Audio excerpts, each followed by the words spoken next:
उदयपुर शहर जहां इस कॉन्फ्रेंस का आयोजन किया जा रहा है, उसका कुछ संक्षिप्त विवरण आपके सामने है। रण बांकुरों की धरती राजस्थान, रंग रंगीला राजस्थान, इसका दक्षिणी भूभाग मेवाड़, उदयपुर संभाग गौरवशाली इतिहास, संस्कृति व सभ्यता से सुसज्जित है। यह महाराणा प्रताप की भूमि है, पन्नादाय की भूमि है, मीरा की भूमि है, भामाशाह की भूमि है। यहाँ का जर्रा जर्रा शौर्य, बलिदान, अनुपम त्याग, तपस्या, भक्ति की अनेकानेक गाथाओं से सुसज्जित है, गुंजित है। इसी मेवाड़ अंचल का अरावली पहाड़ियों से घिरा हुआ मुख्य शहर उदयपुर अपने ऐतिहासिक व दर्शनीय स्थलों, महलों तथा खूबसूरत मनमोहक झीलों के लिए जाना जाता है। इसी वजह से इसे लेक सिटी और पूर्व का वेनिस भी कहा जाता है। सन 1553 ईस्वी में राजा उदय सिंह द्वितीय द्वारा यह शहर बसाया गया था।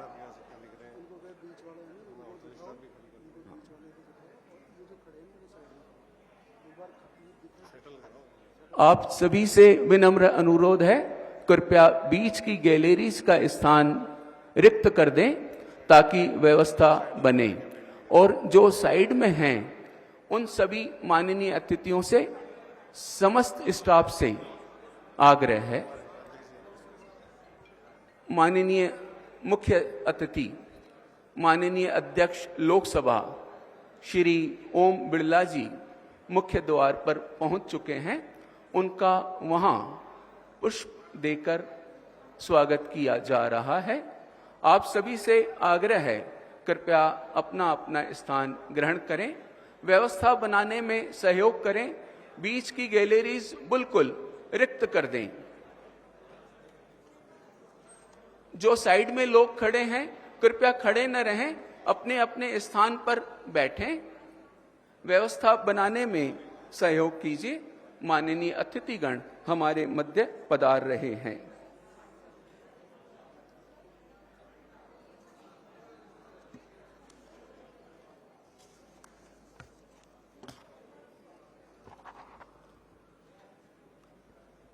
जी, वे क्षण आ गए जिनका इंतजार था।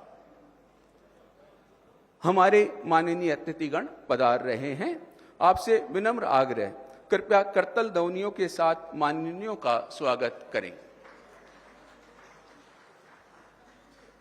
मंच को अपने गरिमामय सानिध्य से सुशोभित कर रहे हैं माननीय अध्यक्ष लोकसभा श्री ओम बिड़ला जी, माननीय मुख्यमंत्री राजस्थान श्री अशोक गहलोत जी, माननीय chairperson CPA headquarter Shri Ian Liddell Grainger ji, माननीय उपसभापति राज्यसभा श्री हरिवंश जी, माननीय अध्यक्ष राजस्थान विधानसभा डॉक्टर सीपी जोशी जी, माननीय नेता प्रतिपक्ष राजस्थान विधानसभा श्री राजेंद्र राठौड़ जी, माननीय सचिव सीपीए राजस्थान शाखा श्री संयम लोढ़ा जी। आपके गरिमामय सानिध्य से हम अभिभूत हैं, हर्षित हैं, आनंदित हैं। आप सभी की उत्साहपूर्ण गरिमामय उपस्थिति से सराबोर इस समारोह में उपस्थित आप सभी सम्मानित अतिथियों का, मंचस्थ सम्मानित अतिथियों का राजस्थान विधानसभा सचिवालय की तरफ से हार्दिक अभिनंदन है, अंतःकरण से भावपूर्ण अभिनंदन है, स्वागत है, वंदन है। कार्यक्रम की शुरुआत राष्ट्रगान से की जा रही है। आपसे अपने अपने स्थान पर खड़े होकर राष्ट्रगान को सम्मान देने के लिए सादर अनुरोध है। राष्ट्रगान। जनगण मन अधिनायक जय हे भारत भाग्य विधाता, पंजाब सिंध गुजरात मराठा द्राविड़ उत्कल बंगा, विंध्य हिमाचल यमुना गंगा उच्चल जलधि तरंगा, तव शुभ नामे जागे, तव शुभ आशीष मांगे,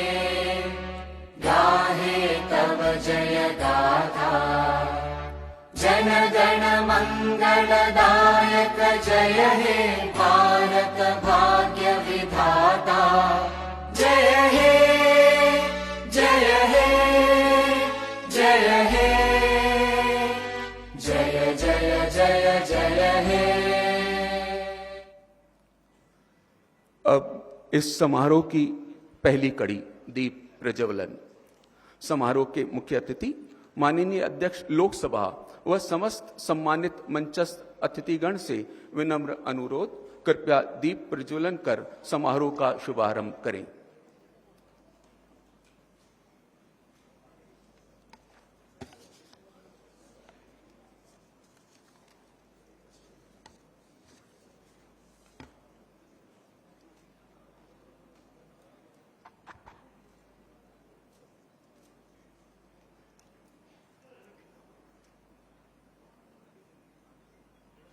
नन्हे दीपक तुमसे इतनी है विनती, हो चहूं और प्रकाश रहे दीप्त तेरी ज्योति, रहे तेरी लौ संकल्पित हरदम घोर अंधेरा मिटाने को, न रहे कहीं कोई तिमिर ऐसी दिव्यता फैलाने को।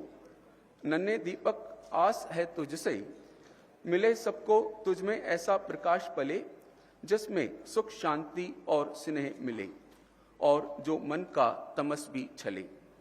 नन्हे दीपक तू कर आज प्रण, चाहे कितना भी हो तम, न छोड़ेगा तू रण, रहेगा तू प्रज्वलित, चाहे आंधियां चले भीषण, जलता रहेगा चलता रहेगा तू क्षण प्रतिक्षण। नन्हे दीपक तुमसे इतनी है विनती, हो चहूं और प्रकाश रहे दीप्त तेरी ज्योति। धन्यवाद माननीय अतिथिगण का, आपके सुखद शुभ कर कमलों से दीप प्रज्वलन के लिए।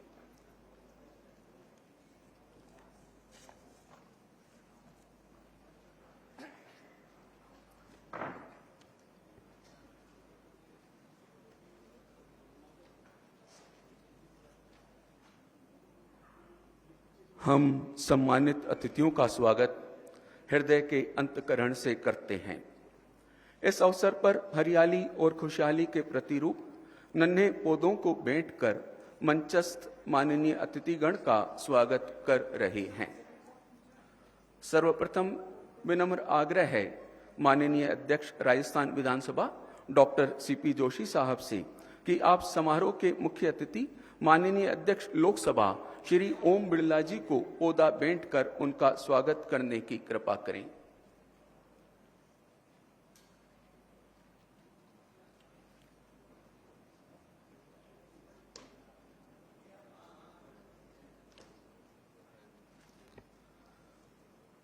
ये नन्हे पौधे कदाचित पतझड़ और बसंत के माध्यम से जीवन के धूप छांव का जीवन दर्शन सिखाते हैं।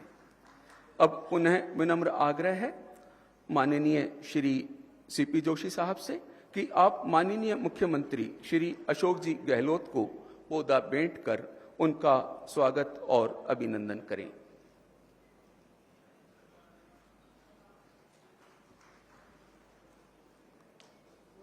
आपसे पुनः आग्रह राजस्थान विधानसभा डॉक्टर सीपी जोशी साहब से कि आप माननीय उपसभापति राज्यसभा श्री हरिवंश जी को पौधा भेंट कर उनका स्वागत करने की कृपा करें।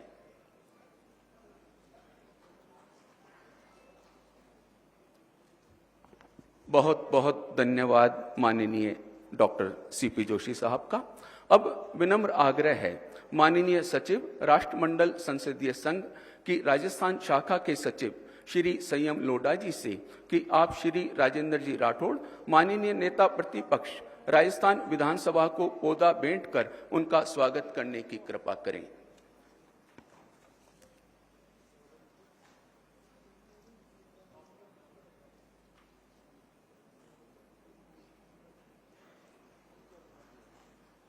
आपसे पुनः निवेदन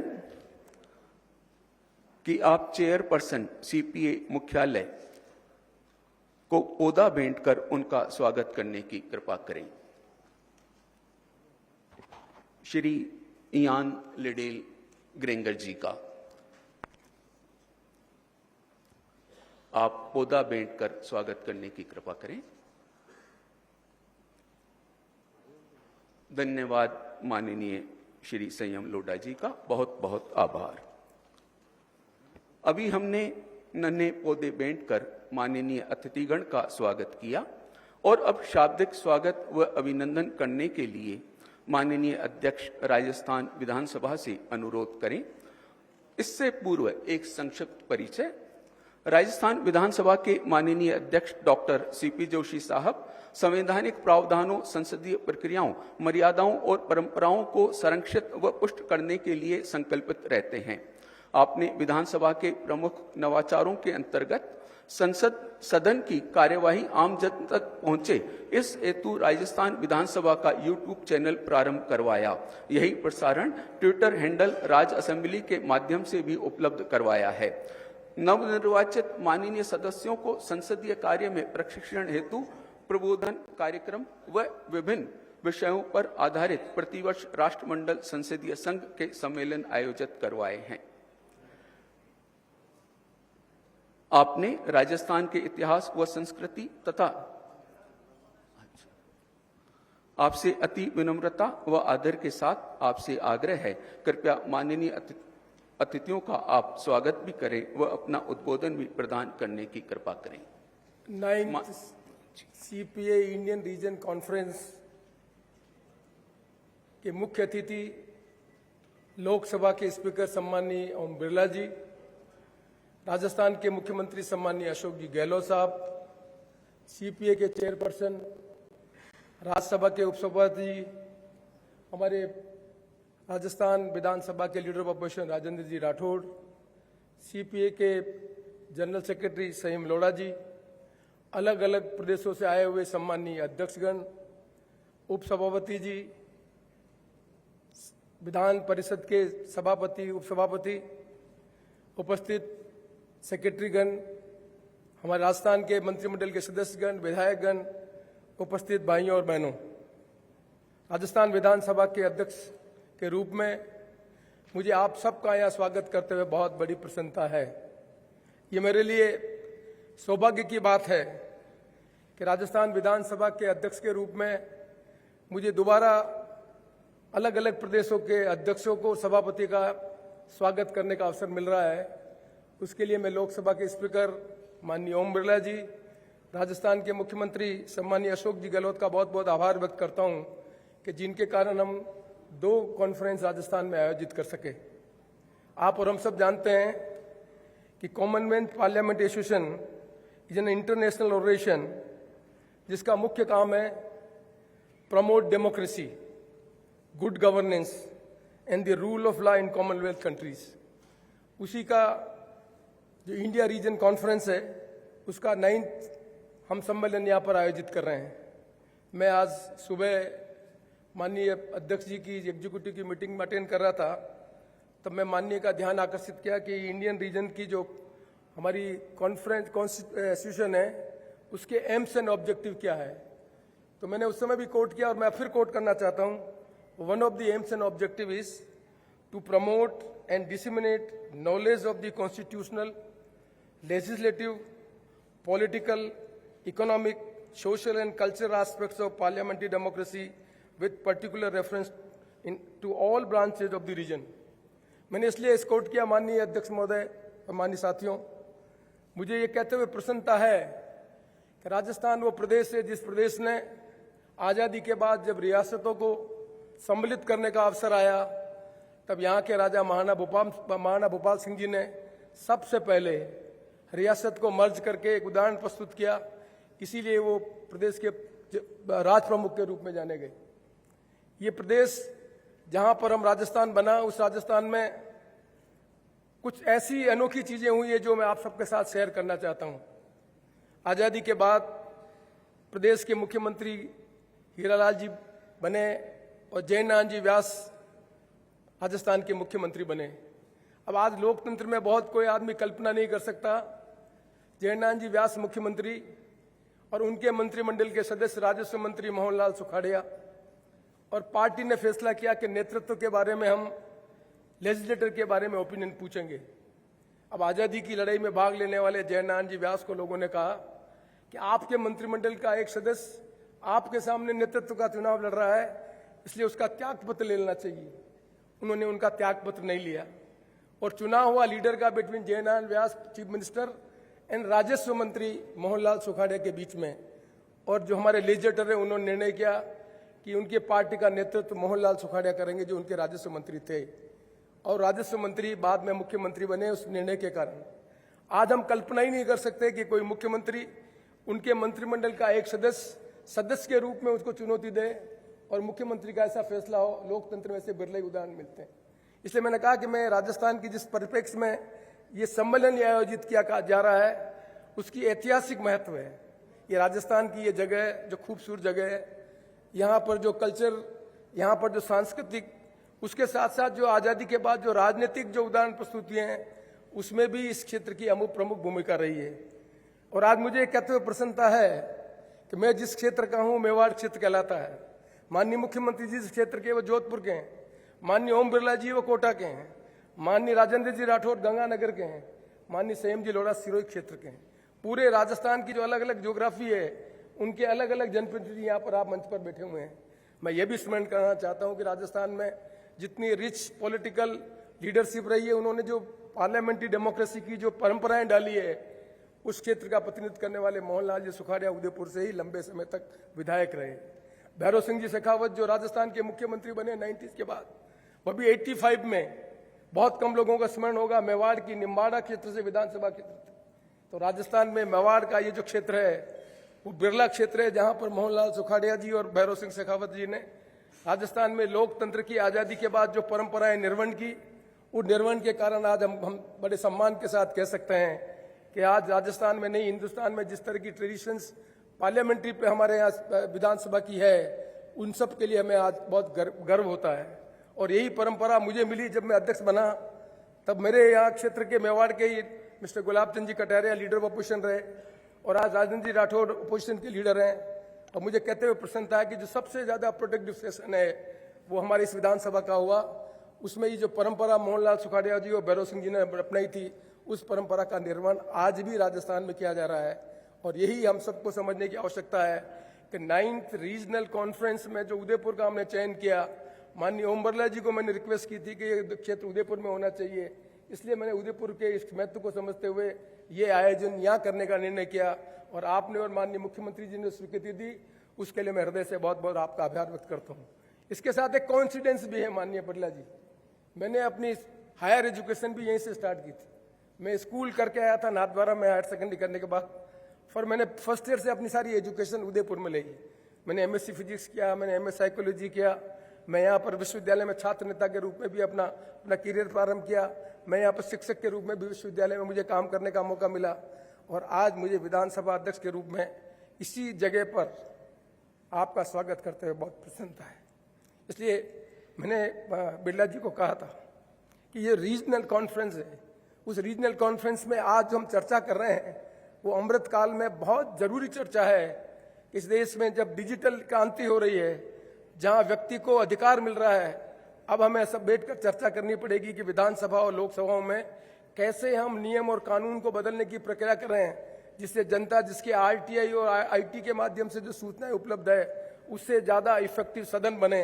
ये आज हमारे सबसे बड़ी ज्यादा चुनौती है। और मुझे कहते हुए प्रसन्नता है कि डिजिटल इस युग के अंतर्गत पार्लियामेंट और असेंबली ने इसमें आगे बढ़कर कदम उठाया है। वो आने वाले समय में इस देश में जनता को अपने आप को ताकत देगा, ट्रांसपेरेंसी आएगी और हम सब मिलकर देश को आगे बढ़ाने का काम करेंगे।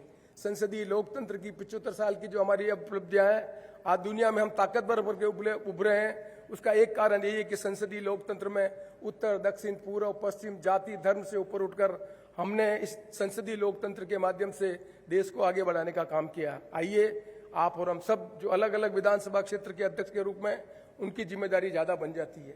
सदन ठीक चले, प्रभावशाली ढंग से चले और जनता की आकांक्षाओं को हम चर्चा कर सकें, यही लोकतंत्र की सबसे बड़ी ताकत है। आज सबसे बड़ा प्रश्न ये खड़ा होता है कि जनता चुनती है विधायिका को, और विधायिका का अकाउंटेबल है जनता के प्रति और एग्जीक्यूटिव अकाउंटेबल है विधायक के प्रति। विधायिका और एग्जीक्यूटिव यदि ठीक ढंग से काम करें तो नीतियां प्रभावशाली ढंग से बनेगी और जनता को और ज्यादा सुविधा मिल सकेगी। सदन कम चलता है, उससे विधायिका की अकाउंटेबिलिटी जनता के प्रति नहीं बनती है, एग्जीक्यूटिव की अकाउंटेबिलिटी विधायिका के प्रति नहीं बनती है।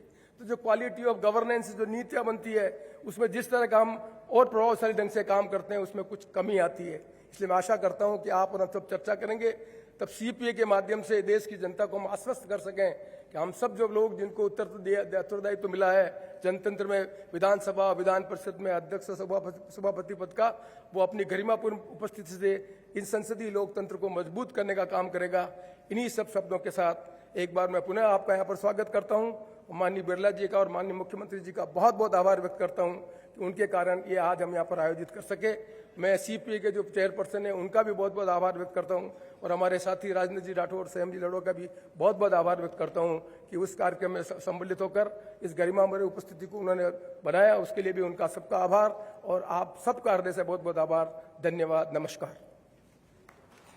धन्यवाद माननीय अध्यक्ष महोदय, बहुत बहुत आभार। माननीय नेता प्रतिपक्ष राजस्थान विधानसभा श्री राजेंद्र जी राठौड़ लगातार 7 बार राजस्थान विधानसभा के सदस्य निर्वाचित हुए हैं। आप सर्वश्रेष्ठ विधायक के पुरस्कार से भी सम्मानित किए गए हैं। आप राजस्थान विधानसभा में उप मुख्य सचेतक तो रहे ही, साथ में आप राज्य मंत्री व कैबिनेट मंत्री भी रहे हैं। आपसे विनम्र आग्रह, कृपया अपना उद्बोधन प्रदान करें। माननीय श्री राजेंद्र जी राठौड़। राष्ट्रीय संसदीय संघ के इस 9वें सम्मेलन के अत्यंत गरिमापूर्ण कार्यक्रम की अध्यक्षता कर रहे हमारे अपने इस देश के सर्वोच्च सदन के अध्यक्ष सम्माननीय ओम बिरला जी, राजस्थान के आदरणीय मुख्यमंत्री अशोक गहलोत साहब, और जिनकी सक्रियता के कारण ये दूसरा सीपीए का सम्मेलन यहाँ हो रहा है, ऐसे हमारे गतिशील विधानसभा के अध्यक्ष डॉक्टर सीपी जोशी जी, राज्यसभा के उपसभापति हरवंश जी और सीपीए के चेयरपर्सन इयान लिंडर ग्रेंजर जी, भाई संयम जी, देश भर से आए हुए विभिन्न विधानसभाओं के सम्मान्य अध्यक्षगण, पीठासीन अधिकारीगण और आज के कार्यक्रम में भागीदारिता ले रहे विधायकगण। ये राजस्थान की धरती, ये मेवाड़ की धरती, ये स्वाभिमान की धरती है, ये परिवर्तन की धरती है। इस धरती के कण कण में त्याग, तपस्या, मान मर्यादा का इतिहास छुपा है। ऐसी धरती पर आज देश भर के पीठासीन अधिकारियों का, माननीय अध्यक्षगणों का स्वागत करते हुए मैं अपने आप को गौरवान्वित महसूस करता हूं। मैं इस अवसर पर धन्यवाद देना चाहूंगा हमारे विधानसभा के अध्यक्ष डॉक्टर सीपी जोशी जी को। इस 15वीं विधानसभा में उनकी सक्रियता के कारण से हम सीपीए के एक नए रूप से रूबरू हुए और इस विधानसभा के सत्र में कोई ऐसा सत्र नहीं मिला जिसके अंदर सीपीए के मंच पर हमने देश के लब्ध प्रतिष्ठित विशेषज्ञों के विचार नहीं सुने। और निश्चित तौर पर जब आज संसदीय लोकतंत्र को, सुशासन को और किस प्रकार हम उन विचारों को जो हमारे संविधान के निर्माताओं ने संविधान निर्माण के समय में अपने विचारों में रखा था, उनको किस प्रकार संसदीय लोकतंत्र के माध्यम से मजबूत करें, उस पर विचार हो रहा है। और निश्चित तौर पर जब आज हम सब लोग यहाँ उदयपुर में एकत्रित हुए हैं, तो मैं इसी विधानसभा क्षेत्र का लगातार 7 बार प्रतिनिधित्व करने वाले आज हमारे असम के महामहिम राज्यपाल गुलाब जी कटारिया जी को भी इसलिए स्मरण कर रहा हूं कि उन्होंने प्रतिपक्ष के नेता के रूप में एक अहम भूमिका निभाते हुए इस 15वीं विधानसभा में एक सकारात्मक दृष्टि से पक्ष और प्रतिपक्ष के रिश्तों को मजबूत करने का काम किया। अध्यक्ष जी, हमें इस बात का भी गर्व है, आज हिंदुस्तान के दोनों उच्च सदन, लोकसभा और राज्यसभा, दोनों के अंदर जो सदारत कर रहे हैं, सभापतित्व कर रहे हैं, वो हमारी राजस्थान की विधानसभा से निकले हुए सम्मानीय ओम जी बिरला और जगदीप जी धनखड़ है। और ये धरती भैरव सिंह जी शेखावत की धरती है। मैं कह सकता हूं कि संसदीय परंपराओं को और संसदीय परंपराओं के साथ हमेशा प्रदेश के हित में अपने राजनीतिक विचारों से अलग हटकर जो उन्होंने एक नई दिशा दी थी, आज वो हमारे सबके लिए अनुकरणीय है। मैं इस अवसर पर निश्चित तौर पर यह भी कहना चाहता हूं कि आप आए हैं, देश के अलग अलग स्थानों से आए हैं, आप रूबरू होंगे यहाँ इस देश के प्रथम स्वतंत्रता सेनानी राणा प्रताप की वीरता से। ये मीरा की धरती है, पन्ना धाय के बलिदान की धरती है। निश्चित तौर पर जब हम देखते हैं तो लगता है कि राजस्थान एक तरह से विविधता को लिए भी एकता का संदेश देता है। मैं इस अवसर पर इस बात को भी कहना चाहूंगा, ये हमारे लोकतंत्र की खूबी रही, लोकतंत्र की गरिमा रही। ओम जी बिड़ला आज अध्यक्षता कर रहे हैं। ये कोटा के अंदर वाणिज्य कॉलेज के छात्र संघ के अध्यक्ष के रूप में एक साधारण परिवार से निकलकर हमारे साथ नारे लगाया करते थे, चाहे जो मजबूरी हो हमारी मांगे पूरी हो। आज लोकसभा की अध्यक्षता कर रहे हैं। इसी लोकतंत्र की खूबी है, एक आदिवासी महिला जो पार्षद से अपने राजनीतिक जीवन को प्रारंभ करती है, इस 145 करोड़ के देश के राष्ट्रपति के सर्वोच्च पद पर, संवैधानिक पद पर पहुंच जाती है। इसी लोकतंत्र की खूबी है, बचपन में जिन्होंने गरीबी देखी हो, बचपन में जिन्होंने चाय बनाई और बेची हो, आज हमारे देश के प्रधानमंत्री भी है और दुनिया के सबसे लोकप्रिय नेता है।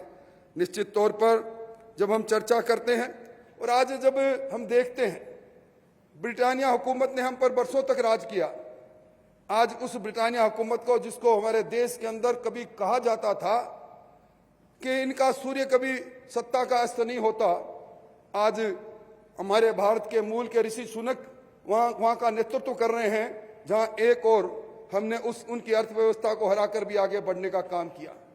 आज 1 दर्जन से ज्यादा देशों के अंदर, चाहे मॉरिशस हो, मलेशिया हो, पुर्तगाल हो, सुरीनाम हो, फिजी हो, गोयना हो, सिंगापुर हो, टोबैको हो, भारतीय मूल के लोग आज इस धरती से निकलकर वहां अलग अलग जगह पर सदारत कर रहे हैं, वहां अपने अपने अलग अलग देशों का नेतृत्व कर रहे हैं।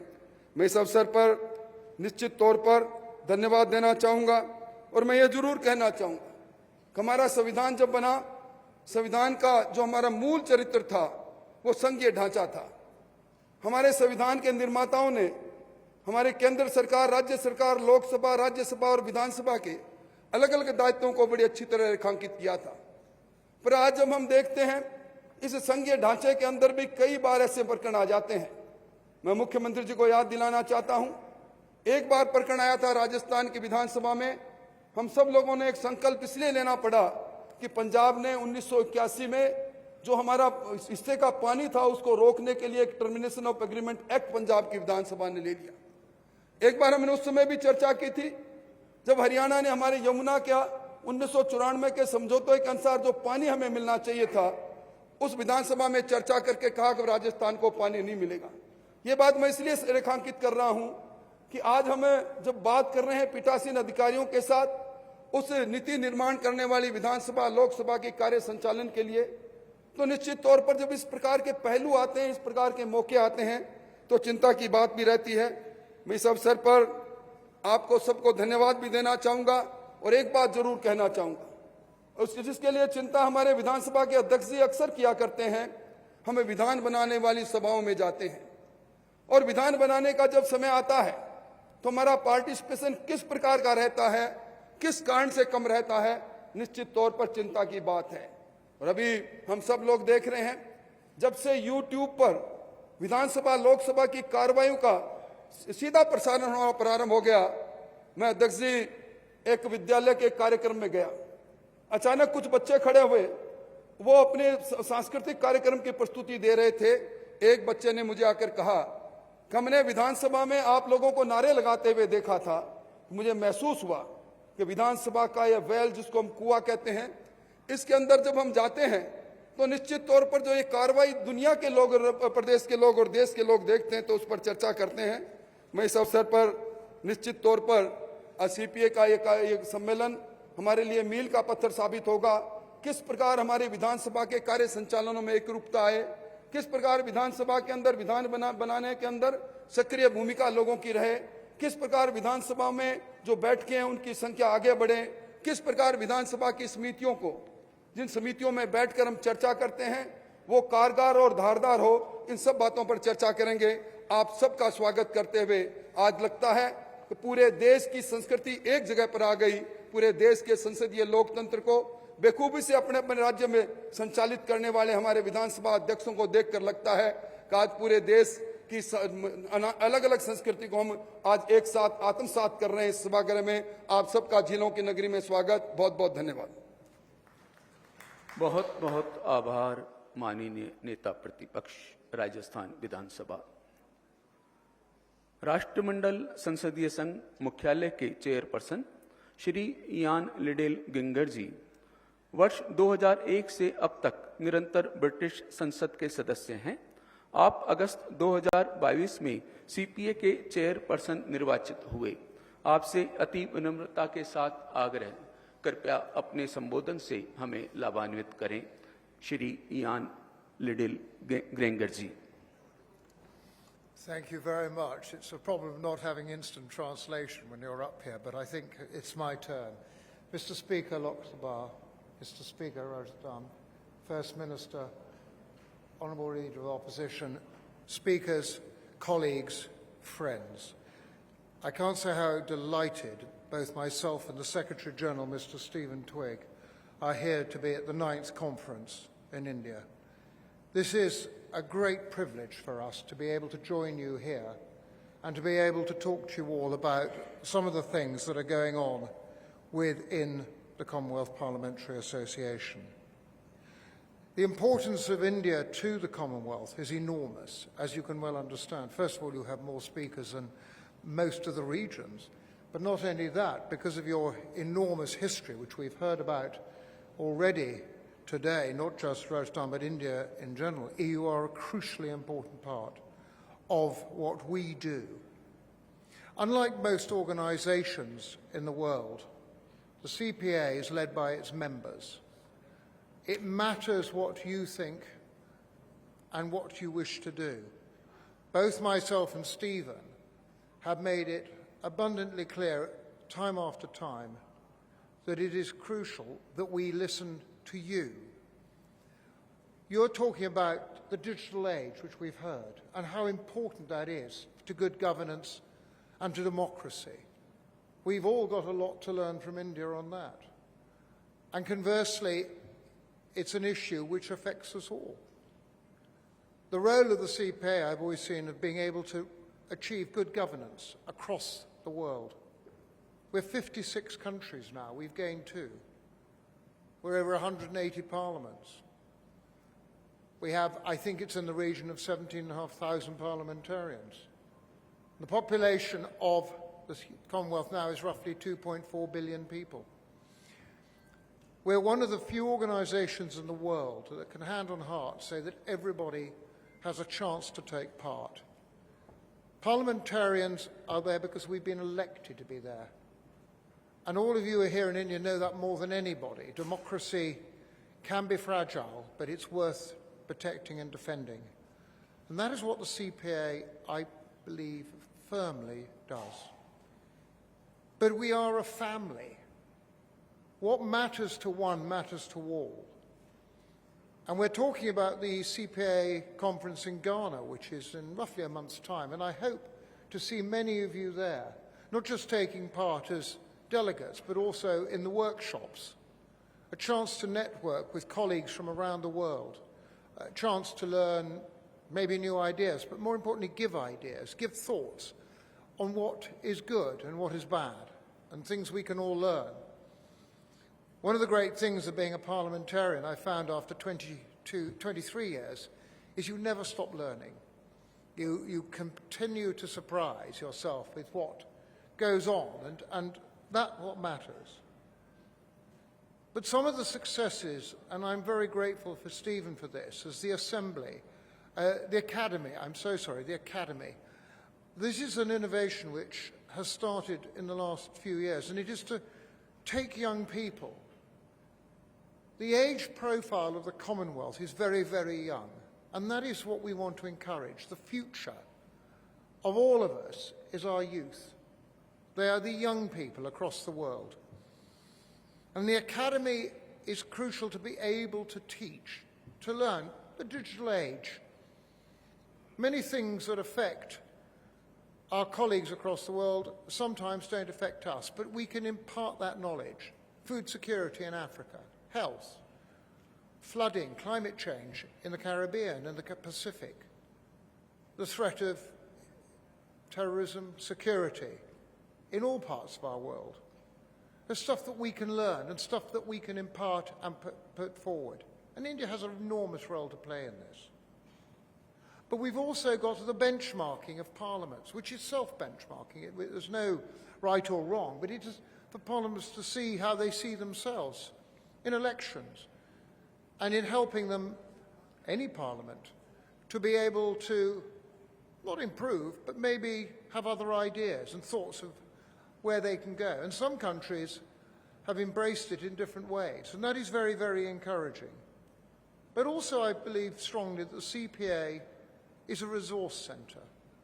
It's a resource centre because if you don't know the answer, somebody will. And in the CPA, UK, London, International, we've always tried to make sure where people have questions, people need answers, we try to provide those, or we certainly try to put you in touch with people who can. And one of the great privileges for us, when I was CPA Chairman UK, and now international, was to welcome you all to London. I know many of you have been. We've had some lovely conversations about coming to workshops or coming to conferences or just coming to see us and say hello. And I think it's without a doubt one of the great blessings that we have in the CPA, that we all get on, we talk, we work together, and that is absolutely crucial. I would encourage India, and I was very privileged to be in Assam last time, Mr. Speaker, and thank you for your hospitality. It was a great eye-opener for me, and coming here to Rajasthan to learn more is crucial. In India, this is your 9th conference. Please keep going. Have lots more conferences. It's great to get together. It's wonderful to compare notes, to compare ideas, to compare thoughts. And sometimes our failures and sometimes our successes. But they matter to all of us because as parliamentarians, we're here to represent our constituencies, our parliaments, if you're speakers, our countries, and obviously the interests which we hold dear. And there we're all different, and that is important. But if I may just finish to say that it is the mission of the CPA UK and the CPA International to encourage and increase what we do. We're given huge help by all of you, and I am incredibly grateful to India. And you, Mr. Speaker of Lok Sabha, you have been incredibly kind with your time and the work you've put in, and I'm very grateful to that, sir. But to all of you speakers, please, would you keep in touch with us? Would you keep the conversation going? We are always interested. We have a wonderful team based in London who will always be there to listen, and somebody will always be interested to hear. And that is why this family matters to us all. I did notice with interest His Majesty King Charles, who is at the moment head of the Commonwealth, said that he will put the Commonwealth at the very heart of his reign, as his mother did. And I think that is synonymous with somebody who realizes that this is a very important family. Unlike the UN, we are led by parliamentarians. Unlike the IPU, we are led by parliaments and parliamentarians. Unlike virtually every other organization I've said, our members are what matters to us. And that is all of you. That is all of us. And working together, the CPA is going from strength to strength. And I am grateful beyond measure for all the work and effort you've all put into this, and especially to be here, Mr. Speaker, in Rajasthan, is a great privilege to all of us. And may I thank you for the hospitality we've already had and for laying this incredible conference on, and for having my chance to meet all of you with the Secretary-General and being able to talk to you about what matters. Sir, thank you very much indeed. Thank you very much sir, आपका बहुत बहुत आभार, धन्यवाद। श्री हरिवंश जी अप्रैल 2014 से Janata Dal United की तरफ से बिहार से राज्यसभा के सदस्य हैं। प्रथम बार आप वर्ष 2018 में राज्यसभा के उपसभापति के पद पर निर्वाचित हुए। वर्ष 2020 में दूसरी बार आप राज्यसभा के उपसभापति के पद पर निर्वाचित हुए हैं। आपसे अति विनम्र आग्रह, कृपया अपना संबोधन हमें प्रदान करें। श्री हरिवंश जी, उपसभापति राज्यसभा। माननीय स्पीकर लोकसभा आदरणीय Shri Om Birla ji, chairperson of the CPA executive committee mister Ian Liddell Grainger, माननीय मुख्यमंत्री श्री अशोक गहलोत जी, माननीय अध्यक्ष राजस्थान विधानसभा डॉक्टर सीपी जोशी जी, माननीय नेता प्रतिपक्ष राजस्थान विधानसभा श्री राजेंद्र सिंह राठौड़ जी, राज्य विधानमंडलों के माननीय पीठासीन अधिकारीगण, secretary general of CPA mister Stephen Twigg, secretary CPA Rajasthan माननीय श्री संयम लोढ़ा जी, महासचिव लोकसभा, सचिव राज्यसभा, राज्य विधानसभाओं के सचिवगण, लोकसभा, राज्यसभा एवं विधान मंडलों के अधिकारीगण, देवियों और सज्जनों, सबसे पहले मैं Commonwealth parliamentary association India region के 9वें कॉन्फ्रेंस के लिए एक बार पुनः माननीय सीपी जोशी जी, राजस्थान सरकार के माननीय मुख्यमंत्री अशोक गहलोत जी को धन्यवाद देना चाहूंगा कि उनके सौजन्य से हम सब लोगों को एक बार फिर राजस्थान की ऐतिहासिक गौरवशाली धरती पर आने का सुअवसर मिला। सीपीए का यह रीजन माननीय विधानसभा अध्यक्ष श्री सीपी जोशी जी के नेतृत्व में काफी सक्रिय रहा है, यह मैं उल्लेख करना चाहूंगा। सीपीए राजस्थान शाखा अगर आप गौर करें तो अनेक इनोवेटिव प्रयोग करने के लिए जाना जाता है, जाना जाएगा। विभिन्न महत्वपूर्ण विषयों में अनेक कार्यक्रम यहां हुए, जिसमें भारत के राष्ट्रपति, उपराष्ट्रपति और मुख्य न्यायाधीश ने अलग अलग अवसरों पर भाग लिया। इस जनवरी में जयपुर में all India presiding officers conference का सफल आयोजन हुआ। इस कड़ी में माननीय मुख्यमंत्री एवं माननीय स्पीकर विधानसभा के परस्पर सहयोग से पुनः हम इस खूबसूरत शहर में हैं। इस सम्मेलन की मेजबानी में अद्भुत व्यवस्था के लिए पुनः राजस्थान सरकार एवं विधानसभा अध्यक्ष के सभी अधिकारियों को बहुत धन्यवाद। सीपीए कॉन्फ्रेंस प्रिजाइडिंग ऑफिसर्स के लिए देश में बहुत ही महत्वपूर्ण मंच है। हम यहां विधायिकाओं के सीरियस चैलेंजेस पर आपस में डिस्कस करते हैं, विधायिका के काम काज पर सेल्फ इंट्रोस्पेक्शन करते हैं, आत्ममंथन करते हैं, गुड गवर्नेंस के काम में इनोवेटिव आइडियाज को आपस में शेयर करते हैं। हमारे प्रिजाइडिंग ऑफिसर्स हमेशा अपने महत्वपूर्ण सुझावों से, इंटरवेंशन से इस बहस को बहुत समृद्ध और हम सब के लिए बहुत उपयोगी बनाते हैं। माननीय स्पीकर लोकसभा, माननीय स्पीकर राजस्थान, इनका मैं खास तौर से पुनः आभार व्यक्त करना चाहूंगा। इस बार सम्मेलन के लिए बहुत ही महत्वपूर्ण 2 विषय चुने गए हैं। पहला, strengthening democracy and good governance in digital age. पहला topic, how to make public representatives more effective, efficient in encouraging good governance through digital empowerment. दूसरा, role of public representatives in strengthening the nation through democratic institutions. ये दोनों topics आपस में inter related और interdependent हैं। मैं उल्लेख करना चाहूंगा, इस टेक्नोलॉजी लेड एरा में यह इनविटेबल है कि हम सब गुड गवर्नेंस को आगे बढ़ाने के लिए डिजिटल इंटरवेंशंस के बारे में हम सभी विधायिकाओं के लोग बहुत गंभीरता से आपस में परामर्श करें। दुनिया के आर्थिक विकास के इतिहास में विकासशील देश या जिन देशों ने विकसित होने का संकल्प लिया, विकसित होना चाहते हैं, उनके लिए टेक्नोलॉजी का बड़ा क्रिटिकल रोल रहा है। और आज की दुनिया जो टेक्नोलॉजी से संचालित है, उसमें यह रोल तो बहुत ही महत्वपूर्ण हो गया है। आज इनोवेटिव टेक्नोलॉजी के साथ साथ भारत के पास तेज गति से आगे बढ़ने का एक अनूठा अवसर है। मैं उल्लेख करना चाहूंगा कि कितना महत्वपूर्ण विषय इस बार चुना गया है आपस में परामर्श के लिए। टेक्नोलॉजी ने पूरे गवर्नेंस को फास्ट, इंक्लूसिव, इफिशिएंट और ट्रांसपेरेंट बनाने के लिए टेक्नोलॉजी के माध्यम से एक अद्भुत मौका मानव इतिहास में दिया है। मैं जब यहां बैठा हूं तो मुझे याद आ रहा है कि आज से 50 वर्ष पहले इस मुल्क में बिहार आंदोलन हुआ। माननीय पूर्वे जी बैठे हैं, चौधरी जी और बहुत सारे लोग बैठे हुए हैं जो उसमें भागीदार रहे। गुजरात में नवनिर्माण आंदोलन हुआ। इन दोनों बड़े आंदोलनों का मकसद माननीय जोशी जी भी उल्लेख करते रहे कि गुड गवर्नेंस रहा है, कि बेहतर और पारदर्शी शासन कैसे हो। आज टेक्नोलॉजी ने वो मुमकिन किया है कि हम कैसे तेजी से ग्रोथ कर सकें, इंक्लूसिव ग्रोथ, यानी जो वंचित है, समाज के हाशिए के लोग हैं, उनके पास सारे अवसर जा सकें और बहुत कुशलता से इफिशिएंट ढंग से प्रशासन हो सके और ट्रांसपेरेंट हो। भ्रष्टाचार उन्मूलन इन दोनों आंदोलनों का एक बड़ा नारा रहा है। आज हम उस मुकाम पर खड़े हैं जहां फेसलेस आईटी असेसमेंट हो रहा है।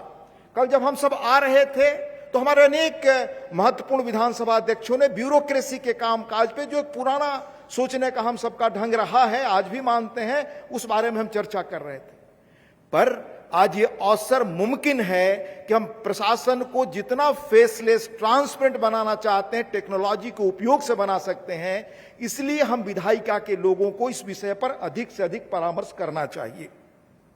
आज कल आपने देखा होगा, 2-3 दिन पहले खबर थी, रिकॉर्ड आईटी रिटर्न्स आए हैं 6.77 करोड़। मैं स्मृति से कह रहा हूं, 15% more than the last year.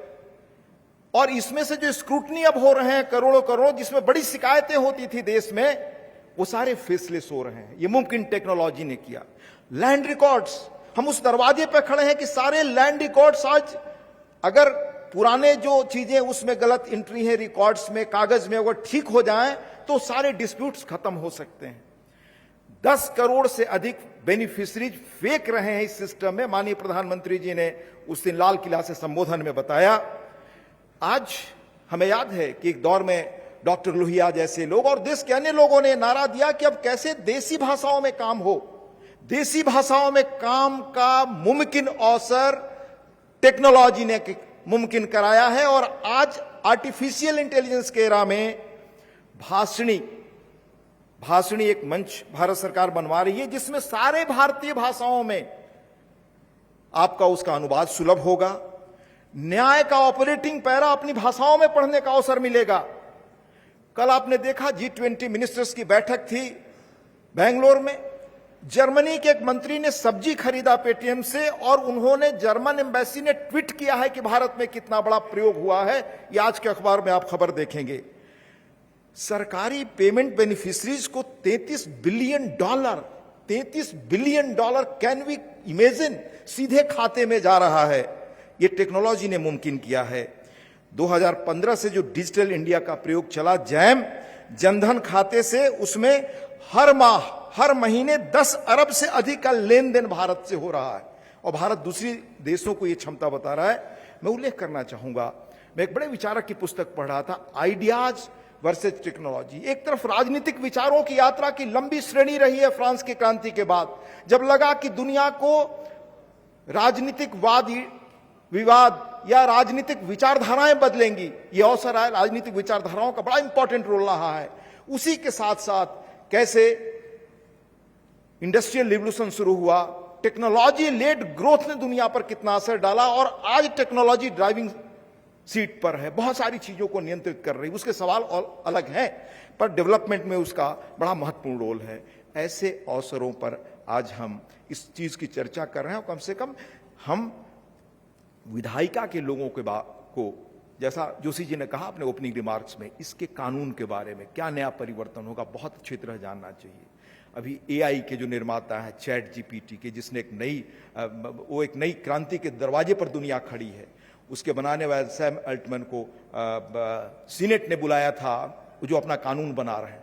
हम सबको रिविजिट करना पड़ेगा अपने कानूनों को नए ढंग से इस नई व्यवस्था में। इसलिए पहले के डिकेड्स में हमारे नागरिक खुद सरकार से जुड़े वेलफेयर स्कीम्स के बारे में, उसके इम्प्लीमेंटेशन को लेकर के उसकी क्षमता पर सशंकित रहते थे और सरकार के बड़े अधिकारी भी रहते थे।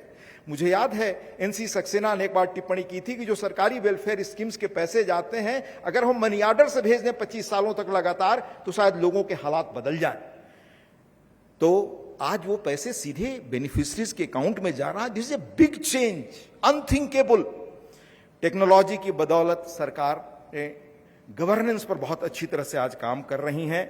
हाल ही में G20 शिखर सम्मेलन में G20 digital economy working group की मीटिंग में भारत ने डिजिटल पब्लिक इंफ्रास्ट्रक्चर को परिभाषित करने का विचार रखा। डिजिटल पब्लिक इंफ्रास्ट्रक्चर के तहत हम आधार से जुड़ी सेवाएं प्रदान करते हैं, साथ ही यूपीआई और डिजी लॉकर जैसे डॉक्यूमेंट्स स्टोरेज सिस्टम का उदय भी हमने देखा। विकासशील देश के रूप में टैग होने के बावजूद भारत इफेक्टिव गवर्नेंस में डिजिटल इंटरवेंशंस को अपनाने में दुनिया के बहुत सारे विकसित देशों से भी काफी आगे है। हमने कोविड में जो काम किया वो टेक्नोलॉजी से जो मुमकिन हुआ वो अद्भुत था। राष्ट्रीय स्तर पर सरकार इसके लिए कॉम्प्रिहेंसिव पॉलिसी फ्रेमवर्क पर धन प्रदान करती है, पर कुशल तरीके से डिजिटल सर्विस को जमीनी स्तर पर स्थापित करने में सबसे महत्वपूर्ण भूमिका राज्यों की ही है। यह इलेक्टेड रिप्रेजेंटेटिव्स और लोकल एडमिनिस्ट्रेशन की जिम्मेदारी है कि डिजिटल सर्विसेज का लाभ समान रूप से सभी को मिले। हमें डिजिटल सर्विसेज को रीजनल लैंग्वेजेज में अपनाने व इफेक्टिव ग्रीवांसेज को रिड्रेसल सिस्टम पर भी इस पर हमें गौर करना चाहिए। ऐसा करने के लिए हमारी विधायिका लेजिस्लेचर्स को देश में डिजिटल गवर्नेंस और ब्रॉड पॉलिसी आर्किटेक्चर में बदलाव के बारे में बहुत बारीकी से पता होना चाहिए। यह लोकतांत्रिक संस्थानों के माध्यम से देश को मजबूत करने के इस कॉन्फ्रेंस के दूसरे विषय से जुड़ा है। जब सरकार नागरिकों को प्रभावी सेवाएं प्रदान करती है तो लोगों का विश्वास गवर्नेंस पर, लोकतंत्र पर मजबूत होता है। इस वर्ष फिर देश ने बार बार सभी लोगों ने तय किया कैसे हमें तेजी से आगे बढ़ना है। हमारा मानना है कि नई टेक्नोलॉजी को अपनाना, डिजिटल क्षेत्र में दूरदर्शी नीतियों के बारे में सोचना इस उद्देश्य को प्राप्त करने के लिए महत्वपूर्ण है। आगे सत्र में हम लोग चर्चा करेंगे। कई राज्यों ने अपने अपने स्तर पर इसमें बड़े इनोवेटिव प्रयोग भी किए हैं नए, हम एक दूसरे उनसे सीख सकते हैं। इस यात्रा में हमें अपने इलेक्टेड रिप्रेजेंटेटिव्स को अधिक जागरूक बनाने और उनकी कैपेसिटी बिल्डिंग में लेजिस्लेचर्स के साथ साथ सरकारों को भी अधिक सक्रियता से काम करने की जरूरत है, कारण गुड गवर्नेंस हम सबकी सामूहिक जिम्मेदारी है। दोनों प्लेनरी सेशन के दौरान इस सम्मेलन के विषयों पर चर्चा करने के लिए लगभग 6 घंटे का समय निर्धारित है। यकीन है आप सभी अपने विचार सामने रखेंगे। विश्वास है राजस्थान के खूबसूरत और ऐतिहासिक शहर उदयपुर का यह सम्मेलन एक सार्थक नॉलेज एंड एक्सपीरियंस शेयरिंग का मंच बनेगा।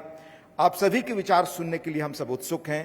एक बार फिर माननीय स्पीकर लोकसभा श्री ओम बिरला जी, माननीय स्पीकर राजस्थान विधानसभा माननीय श्री सीपी जोशी जी, माननीय मुख्यमंत्री राजस्थान श्री अशोक गहलोत जी एवं राजस्थान विधानसभा व सरकार के सभी अधिकारियों को इस सम्मेलन की अद्भुत व्यवस्था आतिथ्य के लिए बहुत बहुत धन्यवाद। नमस्कार। बहुत बहुत आभार, धन्यवाद माननीय उपसभापति महोदय। माननीय मुख्यमंत्री राजस्थान श्री अशोक गहलोत जी अपनी सहजता, सरलता और सादगी के लिए विख्यात हैं। आप गांधीवादी विचारों से प्रेरित हैं व मारवाड़ के गांधी नाम से भी आपकी पहचान है। प्रदेश के सर्वांगीण विकास के लिए लगातार कार्य करने वाले श्री अशोक गहलोत जी तीसरी बार राजस्थान के मुख्यमंत्री पद को सुशोभित कर रहे हैं। आपके सार्वजनिक जीवन के विशाल अनुभव के साथ ही सरल व सहृदय व्यक्तित्व को सादर नमन करते हुए आपसे अति विनम्र आग्रह, कृपया अपने संबोधन से हमें लाभान्वित करने की कृपा करें। माननीय मुख्यमंत्री श्री अशोक गहलोत जी। लोकसभा के अध्यक्ष माननीय ओम बिरला जी, उपसभापति राज्यसभा आदरणीय हरवंश सिंह जी, अध्यक्ष राजस्थान विधानसभा डॉक्टर सीपी जोशी जी, यान लिंडेल ग्रेजर जी, चेयरमैन सीपीए, राजेंद्र राठौड़ साहब नेता प्रतिपक्ष, शेम लोढ़ा जी सचिव सीपीए, उत्पल कुमार सिंह जी महासचिव लोकसभा, महावीर प्रसाद जी सचिव राजस्थान विधानसभा, सभी उपस्थित हमारे विधानसभा के अध्यक्षगण, उपाध्यक्षगण, विधान परिषद के सभापति व उपसभापतिगण, मंत्रीगण, विधायकगण, अधिकारीगण, तमाम साथियों, सबसे पहले मैं अपनी ओर से और प्रदेशवासियों की ओर से जितने हमारे मेहमान आए हैं बाहर से, उनका मैं हार्दिक स्वागत करता हूँ। मुझे खुशी है कि विभिन्न विधानसभाओं के अध्यक्ष, उपाध्यक्ष, विधान परिषद के सभापति, उपसभापति, करीब सभी लोग आए हैं। इस बात का प्रतीक है कि पिछले 5 साल में जिस रूप में आप लोगों की जगह जगह पर कॉन्फ्रेंस हुई है, मिलना हुआ है, और डॉक्टर सीपी जोशी जी ने जो आप रिश्ते कायम किए हैं, उसके कारण संभव हुआ कि आप सब लोगों ने आना स्वीकार किया। एक साथ करीब करीब सब राज्यों से आना, मैं समझता हूँ, एक संदेश देता है, और उसी रूप में मैं इसको मानता हूँ कि ये सीपी जोशी जी की कामयाबी है कि सीपीए को भी जिस प्रकार से उन्होंने पिछले 5 साल के अंदर जो एक्टिव किया है, पहली बार मैं तीसरी बार मुख्यमंत्री को भी कहा गया, पहले कभी मैंने देखा नहीं कि सीपीए जिस रूप में इस बार काम किया है, राष्ट्रपति से लगा करके उपराष्ट्रपति, पूर्व राष्ट्रपति प्रणब मुखर्जी, पूर्व प्रधानमंत्री डॉक्टर मनमोहन सिंह जी, पूर्व वित्त मंत्री पी चिदम्बरम जी, और Gadkari ji, chief justice of India, chief election commissioner, सबको करीब करीब अवसर मिला आए वो सीपीए की मीटिंग में और हमें संदेश दें।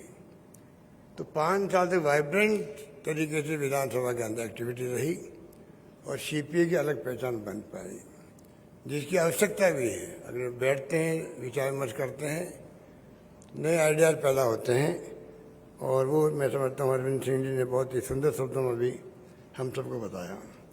मेरा मानना है कि जिस प्रकार से ये जो सीपीए हैं, और आप सब पता रहे हो, मैं बधाई देता हूँ कि जो विषय रखे गए हैं, मैं समझता हूँ वो भी अपना आप एक संदेश देने वाले हैं।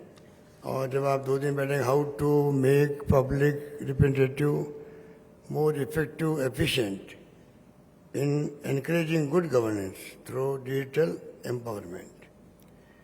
और कल आपका विषय role of the public representative in strengthening the nation through democratic institutions.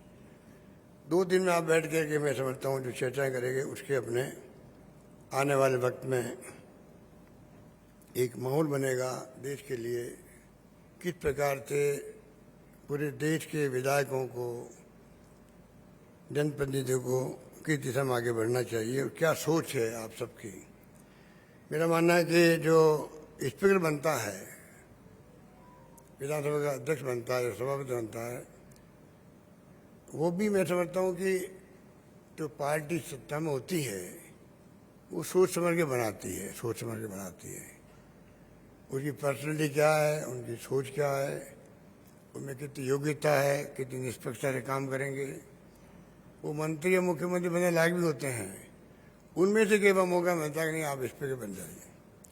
तो ये स्पीकर की पोस्ट जो है, मैं उसको बहुत महत्व देता हूँ। और डॉक्टर सीपी जोशी ने जो जिस प्रकार से पक्ष विपक्ष को साथ लेके काम किया है, उसका भी एक इतिहास बन गया है। मैं समझता हूँ राजेंद्र राठौड़ साहब मेरी बात से सहमत होंगे, क्योंकि ऐसे ही माहौल बनाए रखा हम लोगों ने। और डॉक्टर सीपी जोशी ने ना पक्ष को बख्शा, ना विपक्ष को बख्शा। इस रूप में इन्होंने हाउस का संचालन किया, इसलिए कोई इनके ऊपर शक नहीं कर सका। दिल से कमेंट करना, दिल से बात करना और रिश्ता निभाया वही, हाउस के अंदर भी, हाउस के बाहर भी। इसलिए मैं सीपी जोशी जी को बहुत बधाई देना चाहता हूँ कि आपने 5 साल अब तो होने आए हैं, चुनाव जल्दी हैं, और हम लोग उदयपुर में बैठे हुए हैं। उदयपुर की खुद की नगरी है जहाँ इन्होंने शिक्षा भी ग्रहण की है। छात्र जीवन से अभी इन्होंने खुद ने कहा, बढ़ते बढ़ते बढ़ते में संघर्ष करते करते ये मेरे साथ मंत्रिमंडल में मेंबर भी रहे, सदस्य रहे, और प्रदेश कांग्रेस अध्यक्ष भी रहे। केंद्र सरकार में मंत्री भी रहे, चाहे पंचायत राज हो, चाहे ग्रामीण विकास हो, चाहे ट्रांसपोर्ट हो, रोड ट्रांसपोर्ट हो, चाहे वो रेल मंत्रालय हो। इनके अपने अनुभव है पार्टी में भी और सरकार के अंदर भी, और इनके अनुभवों का लाभ हमें मिला, इसमें कोई दो राय नहीं। जहाँ तक डिजिटल युग की बात है, ये अपना आप में बहुत बड़ा एक क्रांतिकारी काम है। अब तो हम सब वाकिफ होते जा रहे हैं।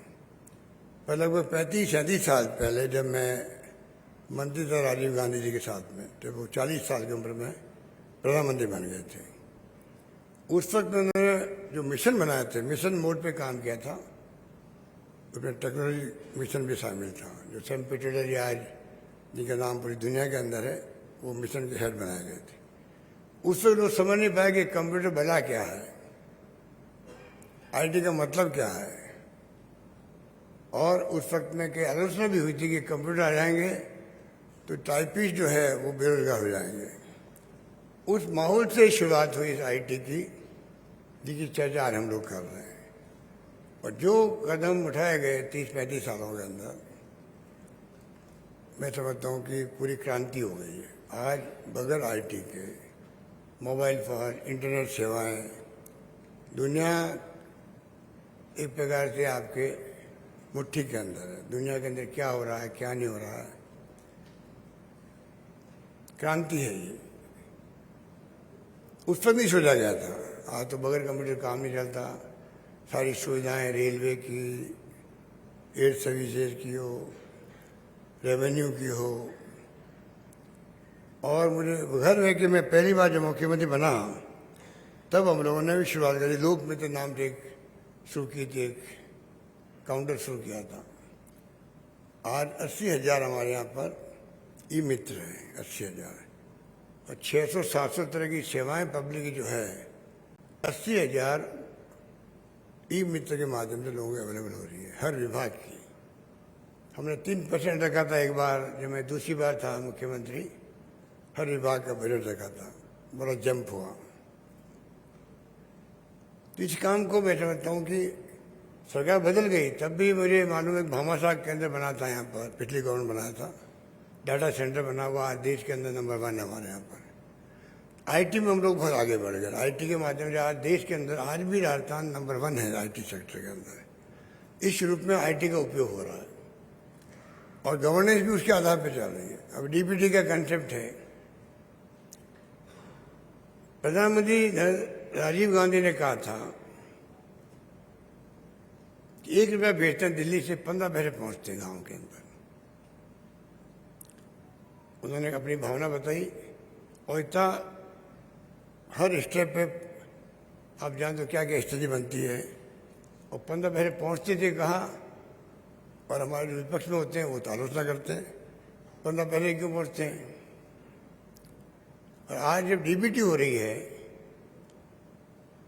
आईटी के माध्यम से हो रही है, तो आज देश के अंदर चर्चा चलती है साहब कि देखिए उस वक्त 15 पैसे पहुंचते थे, आज हम 1 रुपया पहुंचाते हैं। तो मैं कहना चाहूँ लोगों को जो कहते हैं 1 रुपया पहुंचाते हैं, वो राजीव गांधी देन थी। उन्होंने जो उस वक्त में आईटी के सेक्टर में मिशन मोड पे काम किया, तब जाकर के आज स्थिति बनी है देश के अंदर। हम आज इंटरनेट की सेवाएं का उपयोग कर रहे हैं। आज हम गुड गवर्नेंस दे रहे हैं। हर क्षेत्र में गुड गवर्नेंस के नाम आते हैं, आईटी का नाम आता है। कोई बात, कोई विषय ले लीजिए, कोई विभाग ले लीजिए, उस रूप में काम हो रहा है। मेरा मानना है कि यही तरीका है गुड गवर्नेंस का। जितना ज़्यादा हम आईटी की तरफ बढ़ेंगे, जितना ज़्यादा हम लोग इसका उपयोग करेंगे, जितना ज़्यादा हम पब्लिक रिप्रेजेंटेटिव को इसी तरफ मोड़ेंगे। आज भी कई लोग उपयोग नहीं करते पूरी तरह से। सोशल मीडिया के माध्यम से सोशल मीडिया का उपयोग भी है, दुरुपयोग भी हो रहा है। उपयोग बहुत बड़ा हो रहा है। हमारे कई जनप्रतिनिधि पूरी रुचि लेते हैं, सोशल मीडिया हैंडल्स को प्रयोग करते हैं, बात पहुंचाते हैं, अपनी पब्लिक तक पहुंचाते हैं, पब्लिक से जुड़े रहते हैं। पब्लिक की समस्याएं जो होती है उसको जो है हल करने में जिस प्रकार से कम्युनिकेशन होता है, एक्स्ट्रा नहीं होता। पुलिस विभाग उसका उपयोग कर सकता है। घटना दुर्घटना हो गई, इमीडिएटली कोई ट्वीट कर दिया किसी ने, उसके लिए तत्काल कार्रवाई शुरू हो गई। कई बार तो जो है अपराधी पकड़े जाते हैं इसके कारण से। हर क्षेत्र में इसका उपयोग हो रहा है। मुझे अभी याद आ रहा है, एक दिन मैं रात को 3-4 बजे टेलीफोन आ गया बाद में मैंने देखा कि टेलीफोन किसका है यार, मैं उसको ऑफ रखता हूँ। भाई इधर आता नहीं मेरी टेलीफोन पे, पर मेरी नींद खुल गई, मैंने देखा। तो मैंने बात करी उनसे, कहता मुझे मालूम है बहुत ऑड समय है, पर क्योंकि मैं बहुत प्रॉब्लम हूँ कि मेरे पास में जो है क्लब चल रहा है, रात भर ड्रिंक होते हैं, डीजे बजता है, मैं दुखी हो जाता हूँ। साल भर से हम लोग पूरे मोहल्ले वाले दुखी हैं और वो काम नहीं हो रहा, सुन रहा नहीं हो रही, इसलिए मैंने आज कहा कि मैं आपको इतना कर ही दूँ। मैंने उसी वक्त मेरे जो सीएमओ में एसपी लगा रखा, मैंने उनको इतला करी। मुझे खुशी हुई कि उन्होंने कंसर्न ऑफिसर को इतला करी, पुलिस पहुंच गई, सब जब्त कर लिए इक्विपमेंट वगैरह, और एक अभियान शुरू हो गया राजस्थान भर के अंदर कि 10 बजे के बाद में, 12 बजे के बाद में कोई रात को क्लब नहीं चलेंगे, पब नहीं चलेंगे। तो ये अगर आईटी नहीं होती, अगर मोबाइल फ़ोन नहीं होता, कब तो वो लैंडलाइन में बात करता पीए से, पीए का मिलता कि नहीं मिलता। तो ये तो पूरा क्रांतिकारी काम हुआ है। जिस प्रकार से देश में मैं देख रहा हूँ कि हम आगे बढ़ रहे हैं। हमने कई यहाँ पर नवाचार किया जाता है, राइट टू हेल्थ का जो आपने सुना होगा, चिरंजीवी योजना हमारी 25 लाख का बीमा है, पूरा सिस्टम हमने खड़ा किया। मान लीजिए फ्री मेडिसिन, फ्री टेस्ट, अब तो पूरे राइट टू हेल्थ एक्ट बन गया हमारे यहाँ पर उस वक्त भी जब मैंने किया तो कंप्यूटर के कारण ही संभव हुआ। हमने जब इसको अनाउंस किया फ्री मेडिसिन मिलेगी, फ्री टेस्ट होगा,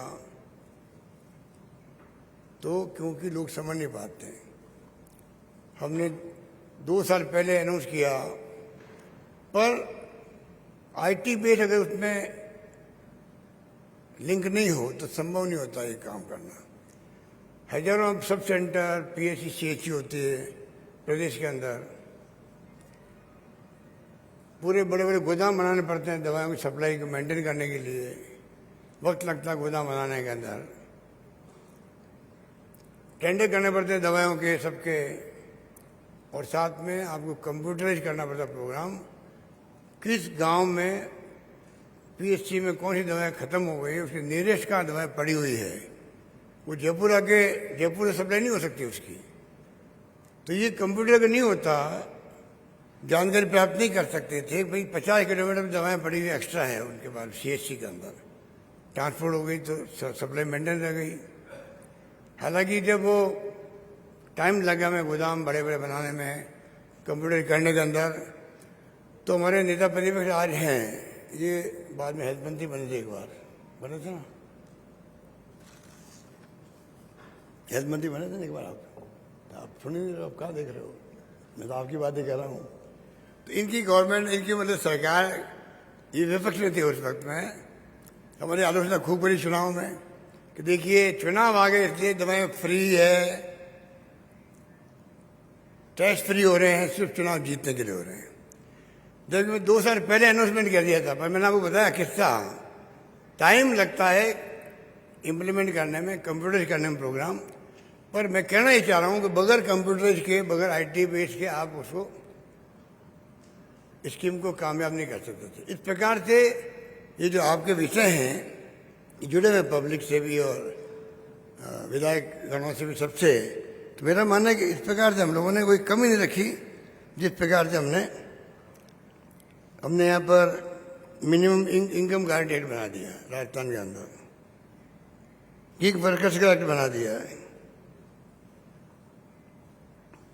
इस प्रकार हमने 1,35,00,000 महिलाओं को, 1,35,00,000 महिलाओं को हम लोग, जो मुखिया है घर की अपने हमारी चिरंजीवी योजना में, उन सबको मोबाइल फोन बांटना हमने शुरू कर दिया है वुमेन एम्पावरमेंट के लिए। डिजिटल डिवाइड जो है वो समाप्त होगा, महिलाओं में, पुरुषों में भी, और वुमेन एम्पावरमेंट भी होगा। इस प्रकार हम कोई कमी नहीं रख रहे हैं। हम राजीव गांधी फिनटेक यूनिवर्सिटी ला रहे हैं, बना रहे हैं, उनके नाम के सेंटर ऑफ एडवांस टेक्नोलॉजी ला रहे हैं। ये एप्पल भी, माइक्रोसॉफ्ट भी, ओरेकल जैसी कंपनी जो हैं एमओयू कर रही है हमारे साथ में। इनोवेशन हब बना रहे हैं हम लोग, प्लग एंड प्ले, बच्चों को सिखाने के लिए। स्टार्टअप के माध्यम से हमारे यहाँ 181 नंबर है। राजस्थान में कोई भी तरह की शिकायत हो, पूरे प्रदेशवासियों को छूटे को जाके 181 फोन करेंगे और पूरा फॉलोअप होगा। इस प्रकार से कहने का मतलब है कि आज ये मौका है, जब आप यहाँ बैठे हुए हैं, मैं देख रहा हूँ कि जिस रूप में आप पधारे हो और जिस रूप में आप 2 दिन तक बैठेंगे और जिस रूप में यहाँ आप विचार विमर्श करेंगे, तो मैं अपने अनुभव शेयर कर रहा था आपसे कि किस प्रकार कोविड के अंदर मैंने 500 वीडियो कॉन्फ्रेंसिंग करी। 500, 350 खाली उसके अंदर कोविड को लेकर थी। हमारे जितने ही पक्ष विपक्ष के लोग हैं सबको मैंने जोड़ा। 22 घंटे मैंने उनसे बातचीत करी 2 दिन के अंदर, 22 घंटे, और उनसे फीडबैक लिया आपके क्षेत्र में क्या स्थिति बनी हुई है। कलेक्टर जगह के सरपंच तक हमने बातचीत करी। जो SOP आती थी केंद्र सरकार से, मोदी जी खुद जुड़ते थे, प्रधानमंत्री जी, वहाँ SOP आती थी या हमारे खुद के सुझाव होते थे, हम उनको देते थे। इतना शानदार मैनेजमेंट हुआ, इससे संभव हुआ कि IT और इंटरनेट की सेवाएं उपलब्ध हो गई देश के अंदर। इस रूप में मेरा मानना है कि जो फैसले हम लोगों ने किए हैं वो आपके सामने है कि किस प्रकार से एक माहौल बन गया राजस्थान के अंदर, और उस माहौल का लाभ हमने उठाया। इसलिए मैं इतना ही कहना चाहूँगा कि ये जो मुझे खुशी है, उदयपुर में आप लोग सब पधारे हो, उदयपुर में आप आए हैं, तो मैं आपका तहे दिल से वापस स्वागत भी करता हूँ। और मेरा मानना है कि आज जो कुछ संभव हो रहा है वो इसलिए संभव हो रहा है कि IT के बहुत बड़ा योगदान है, और विषय आपने चुना है वो शानदार चुना है। और मुझे यकीन है कि आप लोग सब यहाँ पर बैठेंगे, विचार विमर्श करेंगे। मैं पुनः आप सबका प्रदेशवासियों की ओर से, मेरी ओर से हार्दिक स्वागत करता हूँ। और CPA को जो एक्टिव किया CP जोशी जी ने, मैं समझता हूँ कि मैं इसको एक नया अध्याय मानता हूँ कि राजस्थान में विधायकगणों को मालूम पड़ा कि CPA नाम की कोई संस्था भी है। CPA के प्लेटफॉर्म पे हम लोग सुन सकते हैं, समझ सकते हैं। मैं समझता हूँ कि अच्छा इनका प्रयास था, उसके लिए इनको मैं साधुवाद देता हूँ। आज हम सबको बुलाया उसके लिए मैं धन्यवाद देता हूँ। धन्यवाद, जय हिंद, धन्यवाद। बहुत बहुत धन्यवाद, आभार माननीय मुख्यमंत्री महोदय। अब उद्बोधन व संबोधन के क्रम को कुछ समय के लिए विराम देते हैं। जैसा कि आप सबको विदित है, वह आज भी माननीय वक्ताओं द्वारा जिक्र किया गया, माननीय अध्यक्ष राजस्थान विधानसभा डॉक्टर CP जोशी साहब द्वारा भिन्न भिन्न विषयों पर प्रतिवर्ष राष्ट्रमंडल संसदीय संघ के सम्मेलन आयोजित करवाए जाकर राष्ट्रमंडल संसदीय संघ राजस्थान शाखा के कार्यों को एक नई ऊंचाई प्रदान की गई है। राजस्थान शाखा द्वारा किए गए कार्यों की एक संक्षिप्त झलक एक लघु चलचित्र शॉर्ट फिल्म के माध्यम से आपके अवलोकनार्थ प्रदर्शित की जा रही है।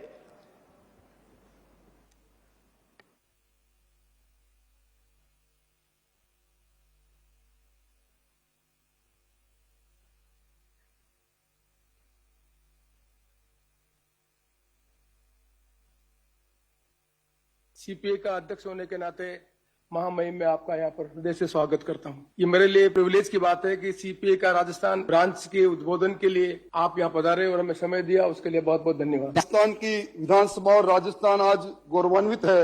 महामहिम राष्ट्रपति महोदय, आजादी के अमृत महोत्सव में आपको अपने बीच में पाकर ये पहला मौका है जब हिंदुस्तान की संविधान प्रमुख हम सब लोगों के बीच में आज दूसरे सत्र में है। हमने आपके मौलिक विचारों को सुना राजस्थान की विधानसभा में। संसदीय लोकतंत्र की सुदृढ़ता का मूल यही है कि स्वस्थ संबंध रहे। राजनेता को केवल राजनेता से ही नहीं, साहित्य और पत्रकारिता से भी इसी तरह के संबंध रखने की जरूरत है। आज आप सबके बीच यहाँ उपस्थित होकर मुझे बहुत प्रसन्नता हो रही है। मुझे बताया गया है कि राष्ट्रमंडल संसदीय संघ की राजस्थान शाखा द्वारा विभिन्न विषयों पर कार्यक्रम आयोजन किए जाते हैं। मुझे प्रसन्नता है कि राष्ट्रमंडल संसदीय संघ के इस मंच का सदुपयोग किया गया है तथा भारतीय जनजीवन को प्रभावित करने वाले अत्यंत महत्वपूर्ण लोगों के व्याख्यान संपन्न कराया गया है।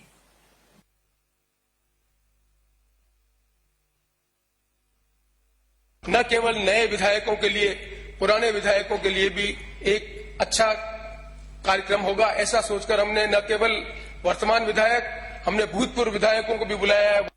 जिनको लोकसभा का अनुभव है, वहां की संसदीय परंपरा, नियम प्रक्रिया का अनुभव है, उन सबका लाभ निश्चित रूप से राजस्थान विधानसभा को मिलेगा।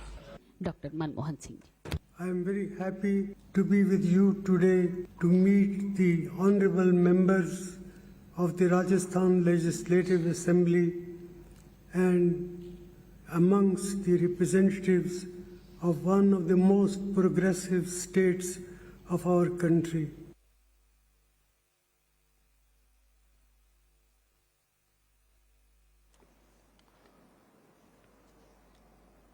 बहुत ही जब उम्दा। देश में कम्युनिज्म सरकार बनने की प्रक्रिया प्रारंभ हुई थी वेस्ट बंगाल में, उस समय अजय बाबू के नेतृत्व में राज्यसभा का एक चुनाव हुआ था और राज्यसभा के सदस्य के रूप में 31 साल की उम्र में प्रणब मुखर्जी राज्यसभा के मेंबर बने।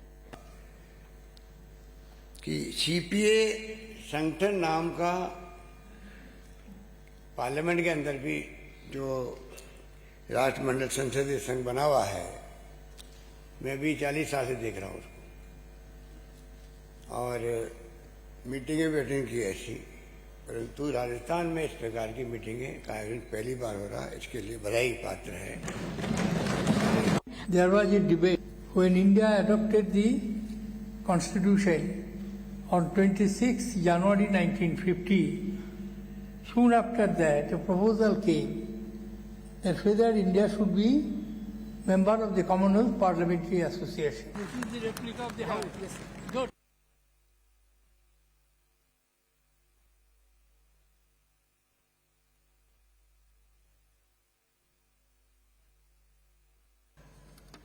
राजस्थान का गौरवपूर्ण इतिहास पूरे देश के लिए प्रेरक है और माननीय जोशी जी की सदारत में जो इस महत्वपूर्ण विषय पर चर्चा यहां आयोजित हुई है, वह भी देश में एक रोशनी दिखाने का काम करेगा, यह मुझे यकीन है।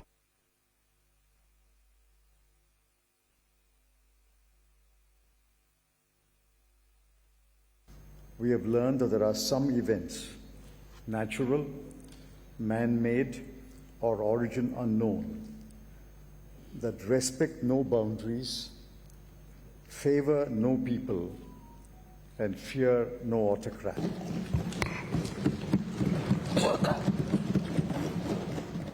कि सदन में आप जैसे अनुभवी विधायकों के सम्मुख महामारी और जनतंत्र के सम्मुख चुनौतियां, इस विषय पर कुछ बातें रखने का अवसर मुझे मिल रहा है।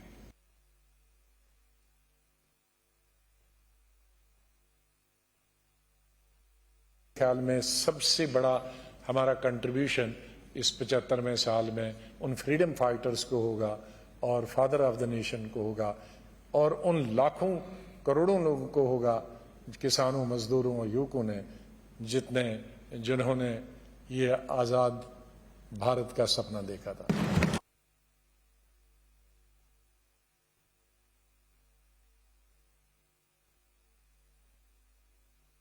हम ऐसा नहीं है कि हम राजनीति में इसलिए नहीं आए कि हम मंत्री बने, हम केवल इसलिए नहीं आए कि हमको पुलिस वाले सैल्यूट मारते रहे, हम इसलिए आए कि हम देश के भाग्य को बदलना चाहते हैं।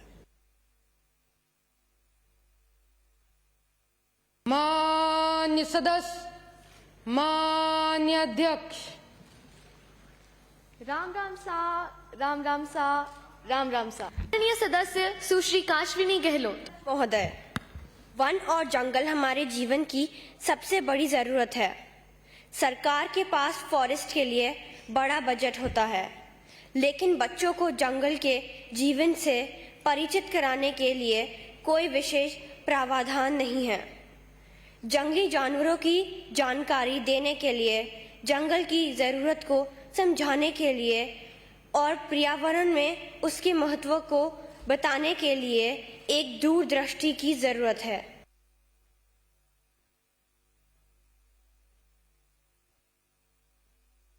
आज हमारा सौभाग्य है कि हम सुनते रहे कि संविधान के अंतर्गत 3 पिलर है, कार्यपालिका, न्यायपालिका और विधायिका। आज जिस मंच पर मैं खड़ा होकर आपका स्वागत कर रहा हूं मान्यवर, उसमें कार्यपालिका के रूप में राजस्थान के लोकप्रिय मुख्यमंत्री अशोक गहलोत जी बैठे हुए हैं। ज़्यादा भी बार एमएलए रहे हैं, एमपी बने के लोग, हम जानते हैं कि इसका बहुत बड़ा मर्म है लोकतंत्र में कि आप लोगों की भावनाओं को विधानसभा में, लोकसभा में आप प्रकट करते हैं और उसके आधार पर बहस होती है, निर्णय होते हैं और फिर एग्जीक्यूटिव उसको लागू करते हैं। Honorable members of the Assembly of the for hosting me and giving this opportunity. Thank you very much. Namaskar. Jai Hind.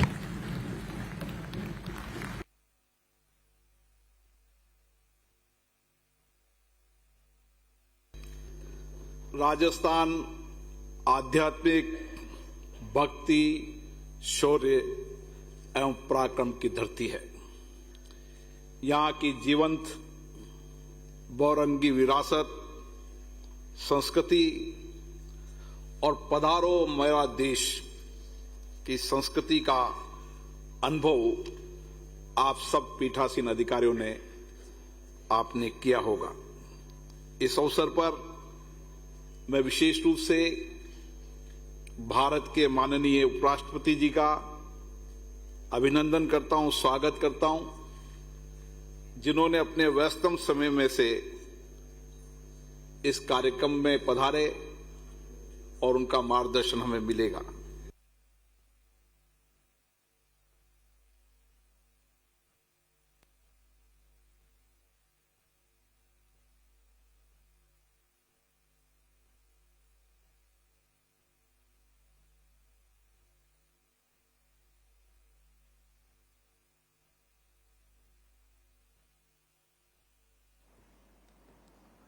बहुत ही उम्दा, उत्कृष्ट एक संक्षिप्त झलक आपके सम्मुख चलचित्र के माध्यम से प्रस्तुत हुई।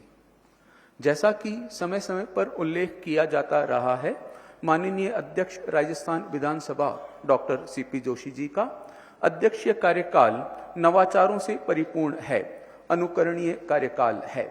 नवाचारों के प्रणेता डॉक्टर सीपी जोशी जी ने अध्यक्ष पद का कार्यभार ग्रहण करते ही सीपीए की राजस्थान शाखा को जीवंत किया है।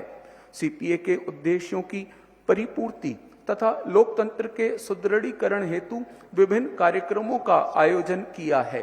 राजस्थान विधानसभा सचिवालय द्वारा आपके कार्यकाल से संबंधित एक विधानसभा अध्यक्ष डॉक्टर सीपी जोशी के नवाचारों का प्रभावी कार्यकाल शीर्षक से एक कॉफी टेबल बुक का प्रकाशन किया गया है। इस पुस्तक में उन कार्यक्रमों को समाहित करते हुए राजस्थान विधानसभा में प्रक्रियागत, व्यवस्थागत सुधारों को भी सम्मिलित किया गया है। आज इसका विमोचन समस्त मंचासीन अतिथियों के पावन कर कमलों से किया जा रहा है। समस्त मंचासीन अतिथियों से विमोचन के लिए विनम्र व सादर अनुरोध है।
समस्त सम्मानित मंच का हार्दिक आभार।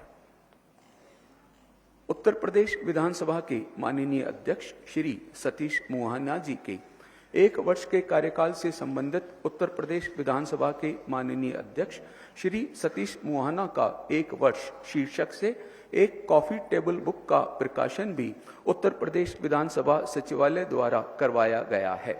आज इस पुस्तक का भी विमोचन मंचस्थ माननीय अतिथियों के पावन कर कमलों द्वारा किया जा रहा है। उत्तर प्रदेश विधानसभा के माननीय अध्यक्ष श्री सतीश मोहना जी से विनम्र अनुरोध, कृपया विमोचन के लिए मंच तक पधारें।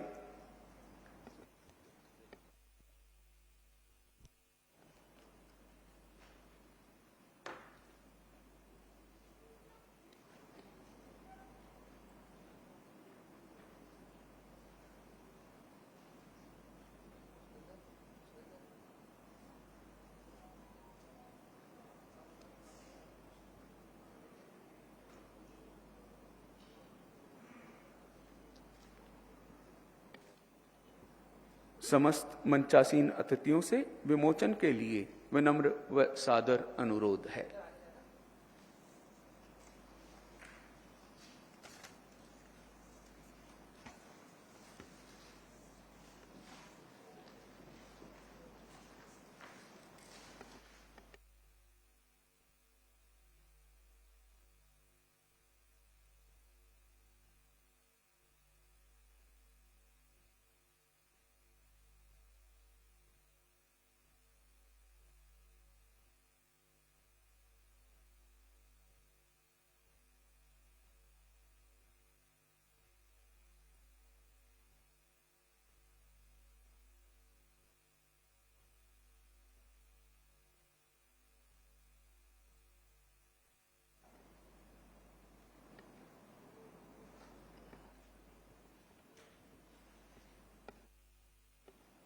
बहुत बहुत आभार सभी सम्मानित अतिथियों का।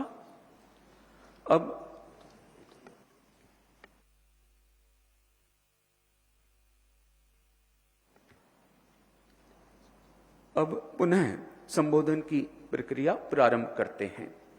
माननीय अध्यक्ष लोकसभा श्री ओम बिरला जी आज के इस सम्मेलन के उद्घाटन सत्र के मुख्य अतिथि हैं। आप लगातार राजस्थान विधानसभा के 3 बार व निरंतरता में 2 बार लोकसभा के सदस्य निर्वाचित हुए हैं। आपके अध्यक्षीय कार्यकाल के दौरान आप अपने नवाचारों के माध्यम से एक अनुपम मिसाल प्रस्तुत कर रहे हैं। आपके प्रयोग चाहे प्रक्रियागत सुधारों के हों या नए सांसदों और महिला सांसदों को बोलने के लिए प्रोत्साहित करने और अवसर देने के प्रयासों के हों, निश्चित रूप से आपके नवाचार लोकतंत्र की सुदृढ़ता में महत्वपूर्ण स्थान रखते हैं। आपको सादर नमन करते हुए आपसे विनम्र आग्रह, कृपया अपने संबोधन से हमें लाभान्वित करें। माननीय अध्यक्ष लोकसभा श्री ओम बिरला जी। राष्ट्रमंडल संसदीय संघ भारत स्थित सीपीए इंडिया रीजन के इस सम्मेलन में आज हमारे बीच में राजस्थान के मुख्यमंत्री माननीय अशोक गहलोत जी, सीपीए के चेयरपर्सन इयान डिडेल ग्रेंजर जी, राज्यसभा में उपसभापति डॉक्टर हरवंश जी, राजस्थान विधानसभा के अध्यक्ष माननीय सीपी जोशी जी, राजस्थान विधानसभा के प्रतिपक्ष के नेता माननीय राजेंद्र राठौड़ जी, सीपीए के सेक्रेटरी जनरल स्टीफन ट्वीट जी, लोकसभा के जनरल सेक्रेटरी उत्पल कुमार सिंह जी, राज्य विधानसभा के सेक्रेटरी महावीर प्रसाद जी, देश भर से आए सभी पीठासीन अधिकारीगण, सभापतिगण, उपसभापतिगण, राजस्थान मंत्रिमंडल के माननीय सदस्यगण, विधायकगण, उपस्थित भाइयों बहनों, मैं सीपीए रीजन भारत के इस 9वें सम्मेलन में आप सबका हार्दिक अभिनंदन करता हूं, स्वागत करता हूं। मेवाड़ की यह धरती वीरता, शौर्य, पराक्रम की धरती रही है। संघर्ष की एक लंबी यात्रा की धरती रही है, जिसका गौरवशाली इतिहास केवल भारत में नहीं, दुनिया में प्रेरणा देता है। ये धरती आध्यात्मिक की धरती है, ये धरती समर्पण की धरती है, और इसलिए राजस्थान की इस मेवाड़ का महत्व संपूर्ण देश के अंदर है। आज आप सबका सौभाग्य है कि अलग अलग राज्यों से आए हमारे पीठासीन अधिकारी इस वीरता और शौर्य की धरती पर 2 दिन तक विभिन्न विषयों पर मंथन करेंगे, चर्चा करेंगे, संवाद करेंगे और अपने अपने अनुभवों, विचारों को साझा करते हुए हमारी लोकतांत्रिक संस्थाओं को जनता के प्रति और जवाबदेही और इस लोकतांत्रिक संस्थाओं के माध्यम से हम किस तरीके से सामाजिक आर्थिक परिवर्तन करते हुए देश और राज्य में नया परिवर्तन कर सकते हैं। साथियों, 1911 में राष्ट्रमंडल संसदीय संघ का गठन हुआ था और उस समय राष्ट्रमंडल संसदीय संघ के अंदर 57 देशों ने मिलकर इसका गठन किया और इसका उद्देश्य था कि लोकतांत्रिक संस्थाओं का सुदृढ़ीकरण और किस तरीके से हम सुशासन लाकर एक लोकतांत्रिक व्यवस्था को मजबूत करें और जनता को सशक्तिकरण।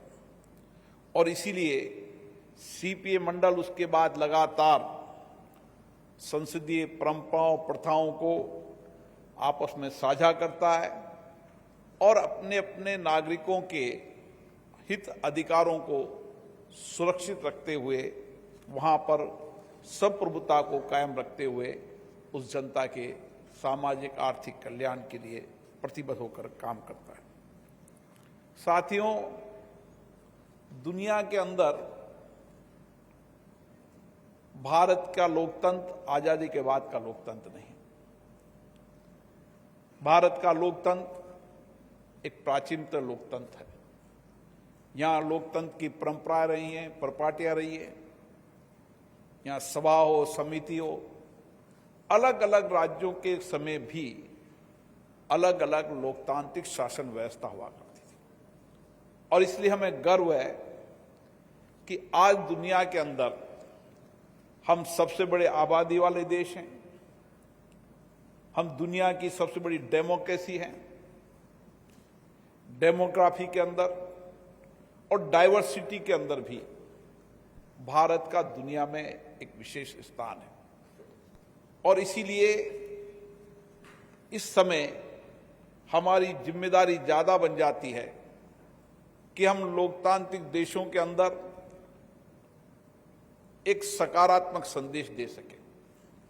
और सकारात्मक संदेश देने के लिए हमें हमारी लोकतांत्रिक संस्थाओं को सशक्त करना पड़ेगा, मजबूत करना पड़ेगा, जनता के प्रति जवाबदेह बनाना होगा, अच्छी परंपराएं, अच्छी परिपाटी, अच्छे नियम बनाने होंगे ताकि हम कह सकें कि हम लोकतंत्र में दुनिया के बड़े देश नहीं हैं, हम दुनिया के लिए लोकतंत्र के मार्गदर्शक हैं।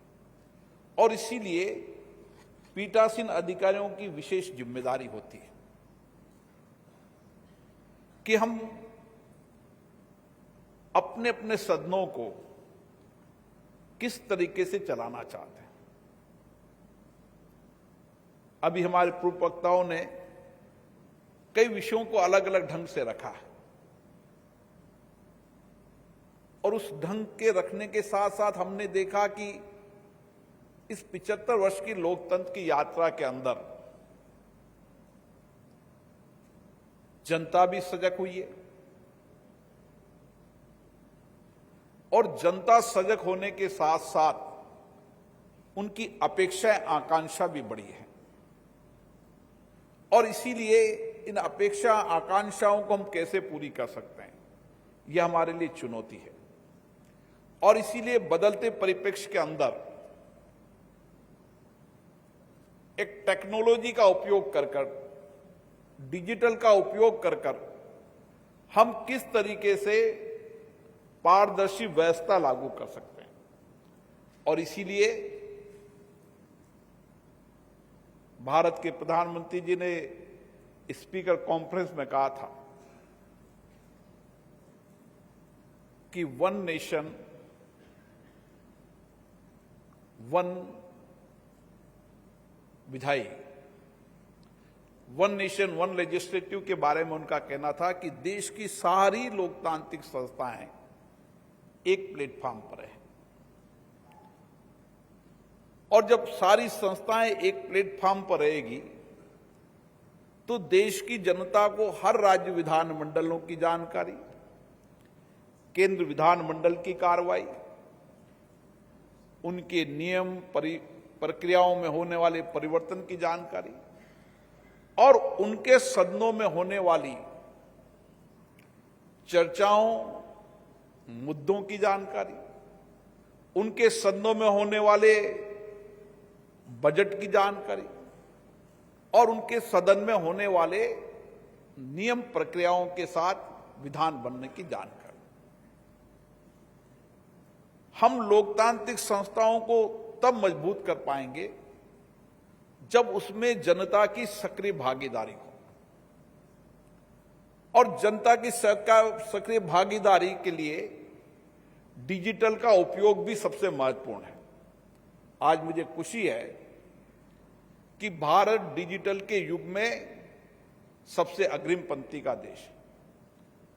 इतना बड़ा देश होने के बाद भी प्रधानमंत्री जी का एक विजन था कि हर गांव ढानी के अंदर फाइबर केबल के माध्यम से और अन्य माध्यम से दूर दराज के गांव के व्यक्ति को भी डिजिटल का उपयोग कर सके, आईटी का उपयोग कर सके। और इसीलिए दूर दराज के गांव में बैठा व्यक्ति भी जब विधानमंडल की और केंद्र विधानमंडल की कार्रवाइयों को देखेगा, उनकी डिबेट को देखेगा, उनकी चर्चाओं को देखेगा, तो उसकी भागीदारी बढ़ेगी और जब भागीदारी बढ़ेगी तो जो जनता ने चुनकर जो जनप्रतिनिधि भेजा है, जो उसकी अपेक्षाएं, आकांक्षाएं, अभाव, कठिनाइयों को वहां व्यक्त करने के लिए भेजा है, उसकी गतिविधियों की जानकारी भी उसको ठीक से होगी। और इसीलिए जो हम सबके चिंता का विषय में ऐसा रहता है कि लगातार सदन में गरिमा घटती जा रही है, चर्चा संवाद का स्तर गिरता जा रहा है,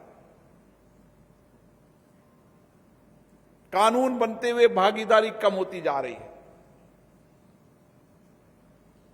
वह डिजिटल के माध्यम से हमारा लक्ष्य होना चाहिए कि जनता की सक्रिय भागीदारी इन लोकतांत्रिक संस्थाओं के माध्यम से बढ़े, हर मतदाता को अपने जनप्रतिनिधि के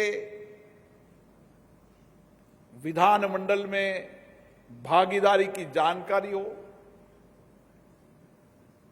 उसके लिए बनाए गए नियमों के अंदर क्या परिवर्तन हो उसकी जानकारी हो। और इसके लिए हमें अपने अपने विधानमंडल में डिजिटल आईटी के उपयोग को बढ़ाने की आवश्यकता है। मुझे खुशी है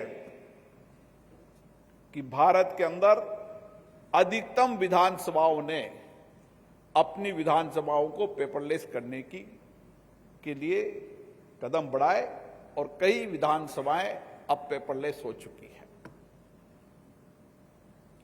और इसलिए एक प्लेटफॉर्म पर जो उठाए गए प्रश्न, उनके जवाब, सीपी जोशी साहब कह रहे थे कि आईटी के बाद कहीं ना कहीं आईटी का उपयोग करते समय जो आरटीआई लगाने वाले लोग हैं, उनको अगर विधानसभा मंडलों से ज्यादा जानकारी मिल जाए तो हमारे लिए चिंता का विषय है। और इसीलिए सूचनाओं के त्वरित गति से आदान प्रदान, हर देश का व्यक्ति संसद में उठाए गए प्रश्नों, संसद में उठाए गए मुद्दों, संसद में कानून पर हुई चर्चा, राज्य विधानमंडल में उठाए गए प्रश्न, चर्चा, मुद्दे, नियम प्रक्रियाओं परिवर्तन, बजट का आकलन डिजिटल पे एक प्लेटफॉर्म पर कर सके। और इसके लिए हम लगातार प्रयास कर रहे हैं, उसके बेहतर परिणाम भी आए। कई संस्थाएं इस प्लेटफॉर्म पर आई है। मुझे आशा है कि आने वाले समय के अंदर हम बहुत शीघ्र ही one nation one legislative platform पर दे पाएंगे और जनता की भागीदारी को और बढ़ा पाएंगे। मेरा मानना है कि इन संस्थाओं को अगर जवाबदेही बनाना है, माननीय जनप्रतिनिधियों के आचार विचार व्यवहार को, राठौड़ साहब ने कहा कि एक बच्चे ने पूछा, हम नारे लगा रहे थे, ये उस प्रदेश के निर्वाचन मंडल को जो चुनकर भेजने वाले लोग हैं, हम सदन के अंदर गतिरोधों को, व्यवधानों को कब कम पकाएंगे? जब वहां का मतदाता ऐसे गतिरोधों को, ऐसे व्यवधानों को, ऐसे नारेबाजी को, ऐसे असंसदीय व्यवहारों को अपने जनप्रतिनिधि से सवाल करने लगेगा। जब हम इन सदनों के गिरते हुए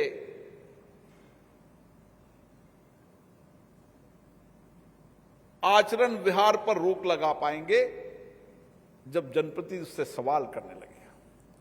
और वह पहुंचने के लिए मुझे खुशी है कि हर विधानसभा ने अपनी कार्रवाई को लाइव किया है, अलग अलग साधनों से लाइव किया है, और अधिकतम विधानसभाएं डिजिटल पर आ गई है। बाकी और विधानसभा प्रयास कर रही है। हम भी उसके लिए, केंद्रीय विधानमंडल होने के नाते हमारा ज्यादा दायित्व बन जाता है कि हम उनको टेक्नोलॉजी में सहयोग करें ताकि वो टेक्नोलॉजी का बेहतर उपयोग कर सके। दूसरा विषय, लोकतांत्रिक संस्थाओं के माध्यम से सुदृढ़ राष्ट्र बनाना। हमने इस 75 वर्ष की लोकतंत्र की यात्रा के अंदर इन्हीं संसदीय संस्थाओं के माध्यम से विचार विमर्श, सहमति असहमति, मुद्दों पर चर्चा करना और डिबेट के माध्यम से ही हमने आर्थिक सामाजिक परिवर्तन का एक युग शुरू किया था। और आज हम गर्व के साथ कह सकते हैं कि 75 वर्ष की यात्रा में इसी संसदीय लोकतांत्रिक व्यवस्था से हमने इस देश के अंदर आम जनता के सामाजिक आर्थिक परिवर्तन किया। हमने उसकी आवाज की, उसकी समस्या, उसकी कठिनाई, उसके अभावों को इन सदनों के माध्यम से एड्रेस करके समस्याओं का समाधान किया है। समाज का अंतिम व्यक्ति, बैठा हुआ व्यक्ति भी अपने अभाव, अपनी कठिनाइयों को बताकर जनप्रति उसकी बात को करे। आवश्यकता है कि सदन में उठने वाले विषय और मुद्दों को भी सरकार सकारात्मक रूप से ले। मेरा मानना है किसी भी राज्य या केंद्र की सरकार को, ये विधानमंडल है जो पूरे राज्य के विकास के ढांचे को, वहां के अभाव के, वहां की कठिनाइयों को, वहां अगर गवर्नेंस फेल हो रही हो तो उसके बारे में, हर इलाके की कठिनाई अभाव अगर एक प्लेटफॉर्म पर कोई सरकार देख सकती है तो ये विधानमंडल ही है जहां पर देख सकती है। और सरकार इसको अगर सकारात्मक रूप से लेके किसी विषय, किसी प्रतिनिधि के मुद्दा उठाया तो क्यों उठाया? ये राजनीतिक आधार का मुद्दा तो नहीं। राजनीतिक आधार का मुद्दा हो तो उसका विश्लेषण कर ले। अगर वो राजनीतिक आधार का मुद्दा न होकर वो वास्तविक समस्याएं, वास्तविक कठिनाई है, वास्तविक अभाव है जो इस ब्यूरोक्रेसी सिस्टम से हमारे तक नहीं पहुंच पाई है, तो डेमोक्रेटिक सिस्टम है जो सरकार तक पहुंचाने का काम करेगा। और सरकार अगर सकारात्मक रूप से काम करेगी तो सरकार भी जनता के प्रति जवाबदेह होगी और इस संस्थाएं और मजबूत होगी और ताकत होगी। और मुझे पता है कि एक समय हुआ करता था कि राज्य विधानमंडलों के अंदर कोई विषय उठता था, केंद्र विधानमंडल उठाता तो सरकार गंभीरता से चर्चा करती थी और ब्यूरोक्रेसी की कार्यप्रणाली पर सवाल उठता था तो उस पर पूरी रिपोर्टिंग होती थी।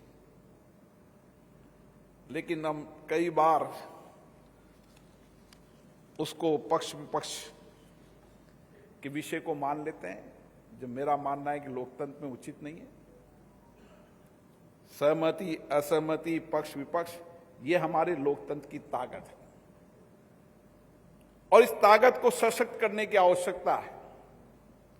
हमारी जहां असहमति हो, असहमति व्यक्त करना चाहिए, लेकिन जहां सकारात्मक सवाल हो, सकारात्मक मुद्दे हो, वहां सकारात्मक सोच के साथ सदन एक साथ मिलकर बात करे, उन विषयों पर एक साथ बात करें कि हमारे राज्य और देश के सकारात्मक मुद्दे हैं, उनको हम बैठकर कैसे हल कर सकते हैं। अलग अलग लोगों के, अलग अलग राज्यों के, अलग अलग विविधताओं के, अलग अलग क्षेत्रों के विचार जब आएंगे तो एक सकारात्मक संदेश जाएगा। इसीलिए तो कहते हैं कि भारत में जितनी डाइवर्सिटी है उतनी ही हमारी ताकत लोकतंत्र में है, क्योंकि अलग अलग राज्यों के अलग अलग भाषा है, बोली है, वेशभूषा है, वहां की परिस्थितियां हैं।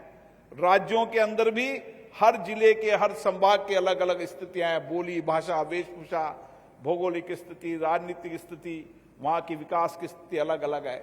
उन सारी परिस्थितियों को एक प्लेटफॉर्म पर लाने के लिए विधायी संस्थाएं काम करती है।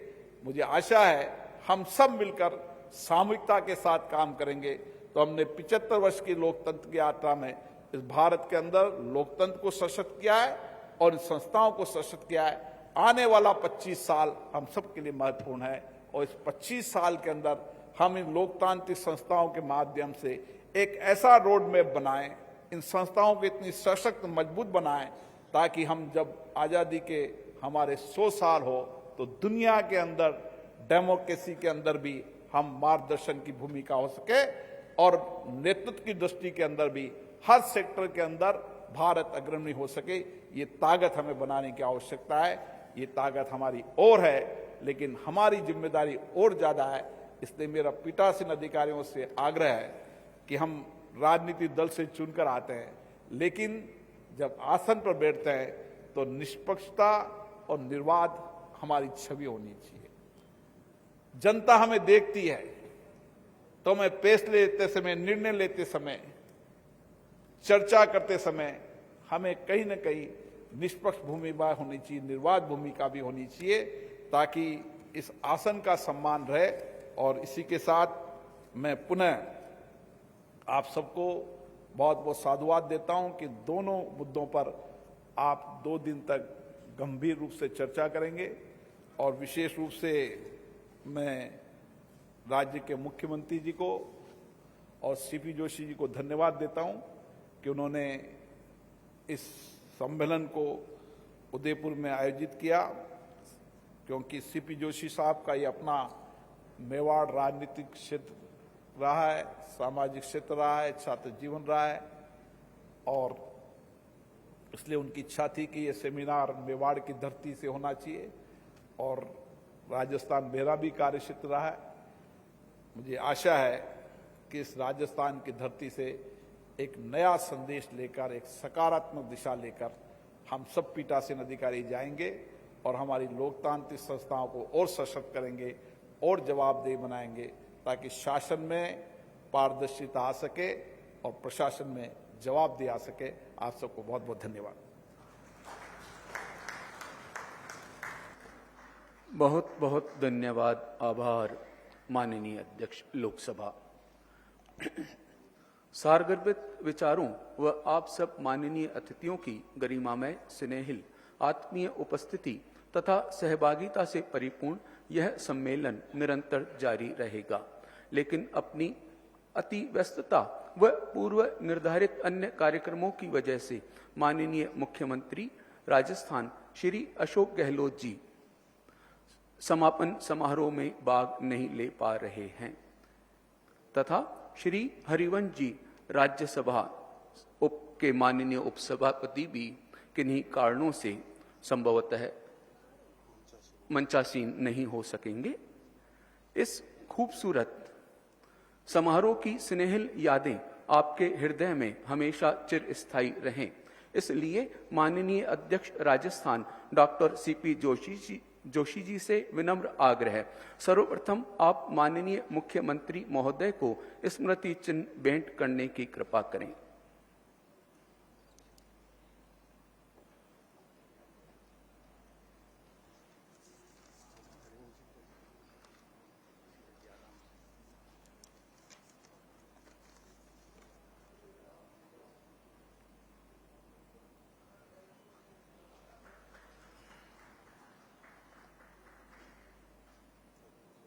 अब आपसे पुनः विनम्र आग्रह, कृपया माननीय उपसभापति राज्यसभा श्री हरिवंश जी को स्मृति चिन्ह भेंट करने की कृपा करें।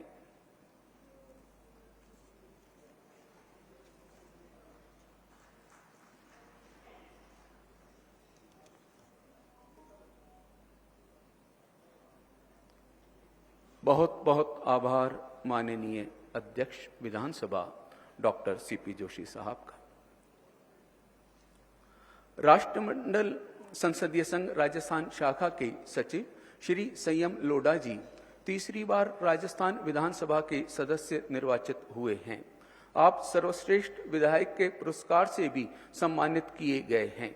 बेबाक व मुखर वक्ता के रूप में आपकी पहचान है।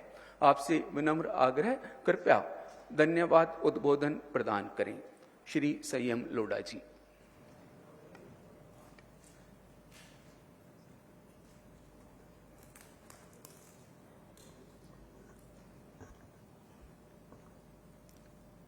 लोकसभा के माननीय अध्यक्ष ओम बिरला साहब, राजस्थान के यशस्वी मुख्यमंत्री अशोक गहलोत साहब, राजस्थान विधानसभा के माननीय अध्यक्ष डॉक्टर सीपी जोशी साहब, सीपीए एग्जीक्यूटिव के चेयरमैन यान लिंडर रेंजर साहब, राज्यसभा के उपसभापति सम्माननीय हरवंश जी, राजस्थान विधानसभा में प्रतिपक्ष के नेता सम्माननीय राठौड़ साहब, इस कॉन्फ्रेंस में आए हुए सभी माननीय अध्यक्षगण, माननीय सभापतिगण, उपसभापतिगण और डेलीगेट्स, आप सब ने इस कॉन्फ्रेंस के लिए अपना अमूल्य समय निकाला। मैं सीपीए राजस्थान की ओर से आप सबका बहुत बहुत आभार प्रकट करता हूं। आज की इस कॉन्फ्रेंस में हमारे माननीय वक्ताओं ने जो सारगर्भित उद्बोधन दिया, उसके लिए भी मैं सबका बहुत बहुत आभार प्रकट करता हूं। माननीय प्रतिनिधिगण, हमारे संसदीय लोकतंत्र का इतिहास हमारे आज के मुद्दों का भी समाधान करने में पूरी तरह सक्षम है। मैं इस मौके पर सिर्फ दो दृष्टांत आपके सामने रखना चाहूंगा कि जब भारत की पार्लियामेंट में भारतीय जनसंघ के सिर्फ 4 सांसद थे और आप सभी जानते हैं कि सदन में बोलने का समय सदस्यों की संख्या के आधार पर मिलता है, और उस समय विदेश नीति पर अटल बिहारी वाजपेयी ने जब उद्बोधन दिया तो उनका समय नियत बहुत कम था, लेकिन पंडित जवाहरलाल नेहरू ने खड़े होकर के माननीय अध्यक्ष से कहा कि इन्हें बोलने का और समय दीजिए। ये सदन की उच्च परंपरा थी। और जब पंडित जवाहरलाल नेहरू का निधन हुआ तब शायद आप सब लोगों ने पढ़ा होगा कि भारत की लोकसभा में अटल बिहारी वाजपेयी ने जो उद्बोधन दिया था उसने लोगों को रुला दिया था। ये हमारी गौरवशाली परंपरा है और मैं कह सकता हूं कि उसी गौरवशाली परंपरा के संवाहक राजस्थान की विधानसभा के माननीय अध्यक्ष डॉक्टर सीपी जोशी हैं। आप सबने अभी इस फिल्म के माध्यम से भी देखा होगा कि सीपीए राजस्थान आपके मार्गदर्शन में डॉक्टर प्रणब मुखर्जी से लेकर नितिन गडकरी होते हुए जस्टिस रमन्ना और राष्ट्रपति द्रौपदी मुर्मू जी तक राजस्थान के अंदर अपने प्रेरणास्पद उद्बोधन देने के लिए आए और एक उस परंपरा को गति देने का डॉक्टर जोशी साहब ने प्रयास किया जो हमारे प्रजातांत्रिक इतिहास को न केवल समृद्ध करती है, सक्षम करती है, बल्कि भविष्य के लिए भी हमारा मार्गदर्शन करती है। आपका कार्यकाल 15वीं विधानसभा का राजस्थान का एक इतिहास बन चुका है। राजस्थान के सदन की सर्वाधिक बैठकें आपके कार्यकाल में हुई, सर्वाधिक दिवस, सर्वाधिक घंटे, सर्वाधिक प्रश्न, सर्वाधिक विशेष उल्लेख प्रस्ताव, सर्वाधिक ध्यानाकर्षण, इन सब ने राजस्थान की विधानसभा को एक अलग तरह से प्रस्तुत किया है। और मजेदार बात आपको बताता हूं कि ये सारी उपलब्धियां आपने राजस्थान की विधानसभा के उपाध्यक्ष के बगैर हासिल की है। माननीय सदस्यगण, और अनुशासन आपका इस तरह से रहा कि आपके कोप का शिकार मैं भी हुआ और हमारे प्रतिपक्ष के नेता भी हुए।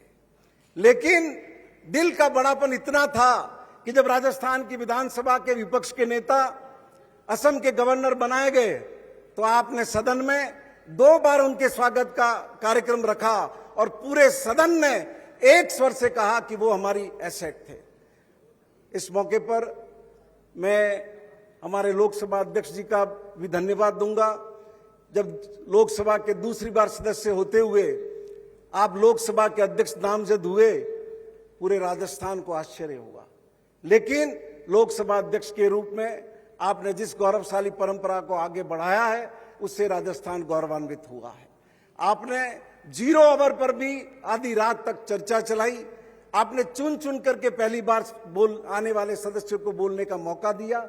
इस सब से हमारा संसदीय प्रजातंत्र समृद्ध हुआ है, सक्षम हुआ है। हमारे राजस्थान के मुख्यमंत्री अशोक गहलोत, आप सभी जानते हैं कि कोरोना में पूरे राष्ट्र में उन्होंने सबसे श्रेष्ठ प्रबंधन किया। लेकिन राजस्थान कठिनाई में था, ऑक्सीजन की कमी थी, तब लोकसभा अध्यक्ष डॉक्टर ओम बिड़ला जी ने हमारी जो सहायता की, राजस्थान की जनता की ओर से मैं उनका बहुत हृदय से कृतज्ञता ज्ञापित करता हूं। और आप सभी सदस्यों से विनती करूंगा कि 2 दिन का ये आपका उदयपुर प्रवास प्रजातांत्रिक व्यवस्था को और अधिक जवाबदेह बनाने में हम आगे बढ़ सकें, इसी कामना के साथ बहुत बहुत धन्यवाद। जय हिंद। धन्यवाद, बहुत बहुत धन्यवाद श्री संयम लोढ़ा जी का। समस्त माननीय अध्यक्षगण, माननीय सभापतिगण, माननीय उपाध्यक्षगण, माननीय उपसभापतिगण, माननीय सांसदगण, माननीय विधायकगण, माननीय महासचिव लोकसभा, प्रमुख सचिव व सचिवगण से सादर आग्रह है कि सहभोज के लिए आप गार्डन एरिया में आमंत्रित हैं। शेष सभी अतिथिगण अपने दाईं तरफ प्री फंक्शन एरिया में मध्याह्न भोज के लिए आमंत्रित हैं। इसी के साथ आपकी गरिमा में उपस्थिति को सादर नमन करते हुए उद्घाटन सत्र यहीं संपन्न होता है।